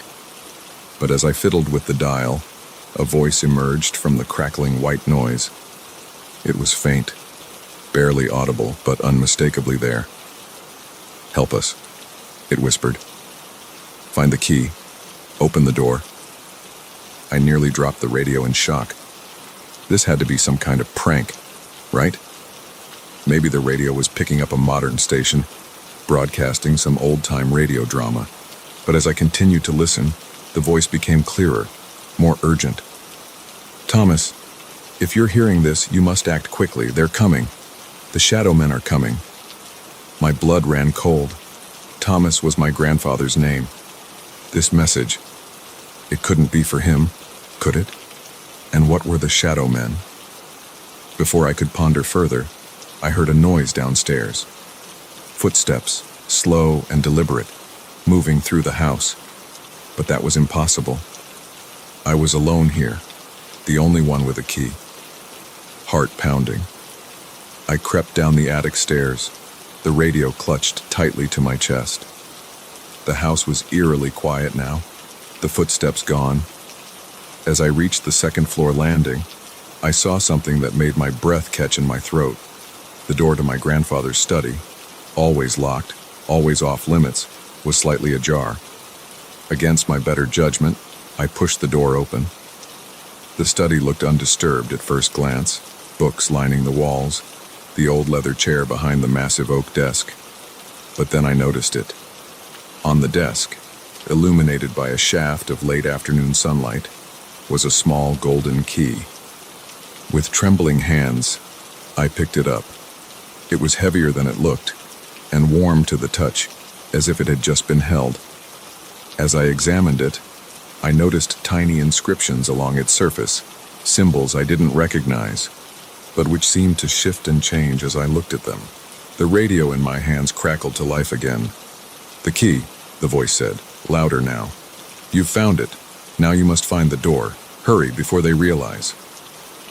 A sudden gust of wind blew through the study, ruffling papers and sending a chill down my spine.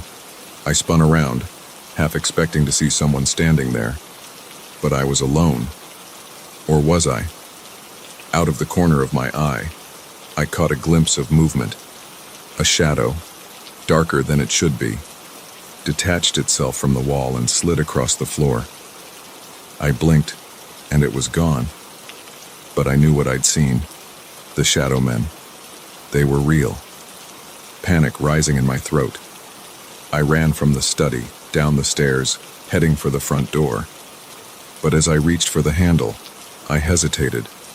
The key in my hand pulsed warmly, almost like a heartbeat, and I knew, with a certainty I couldn't explain, that I couldn't leave.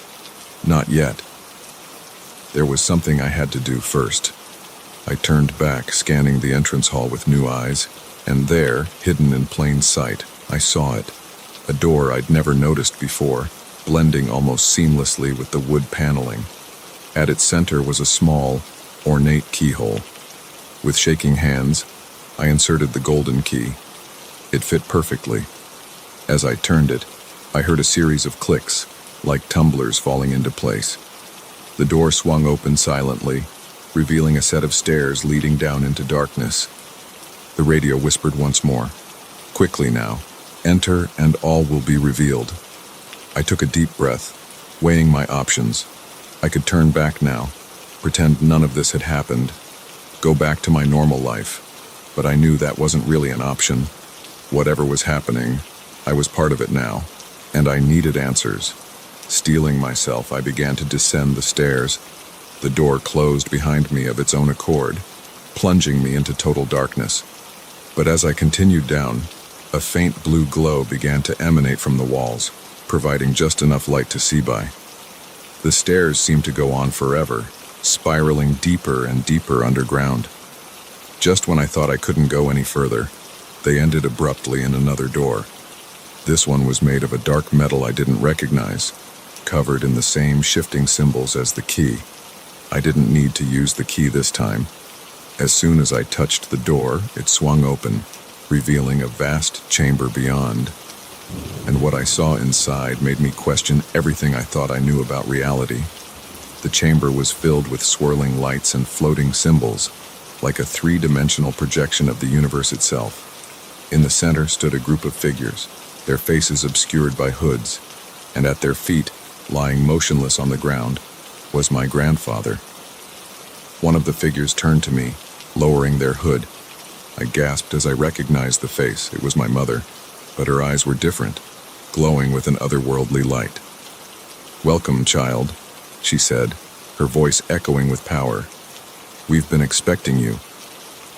As I stood there, the radio still clutched in my hands, I realized that this was just the beginning. The life I thought I knew was over, and a new, stranger chapter was about to begin. My grandfather wasn't dead, at least, not in the way I'd thought. My mother wasn't who I'd always believed her to be. And I was part of something much bigger than I could have ever imagined. The figure that looked like my mother extended her hand.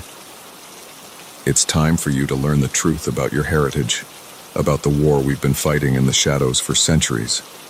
I hesitated for a moment, my mind reeling from everything I'd seen and heard. But then I thought of the shadowmen, of the urgency in the radio's whispers. Whatever was happening, whatever secrets my family had been keeping, I needed to know. I took her hand, and as I did, the chamber around us began to shift and change. Images flashed before my eyes, battles fought in secret throughout history, rituals performed under moonlight, sacrifices made to keep the darkness at bay. I saw my ancestors, generation after generation, playing their part in this hidden war. and I saw my own face, reflected in a shimmering pool of light. But it wasn't quite me. This version was older, scarred, with eyes that had seen too much. A possible future, I realized. A future I could choose to embrace or reject. As the visions faded, I found myself back in the chamber, surrounded by the hooded figures. My mother, or the being that looked like her, smiled. "Now you know," she said. "The choice is yours. Will you take up the mantle, continue the fight, or will you turn away, try to forget what you've seen?" I looked around the chamber, at the swirling lights and ancient symbols. I thought of the shadow men, of the whispers from the radio, of the life I'd lived in ignorance for so long, and I knew there was only one choice I could make. "I'm in," I said, my voice stronger than I felt. "Tell me what I need to do."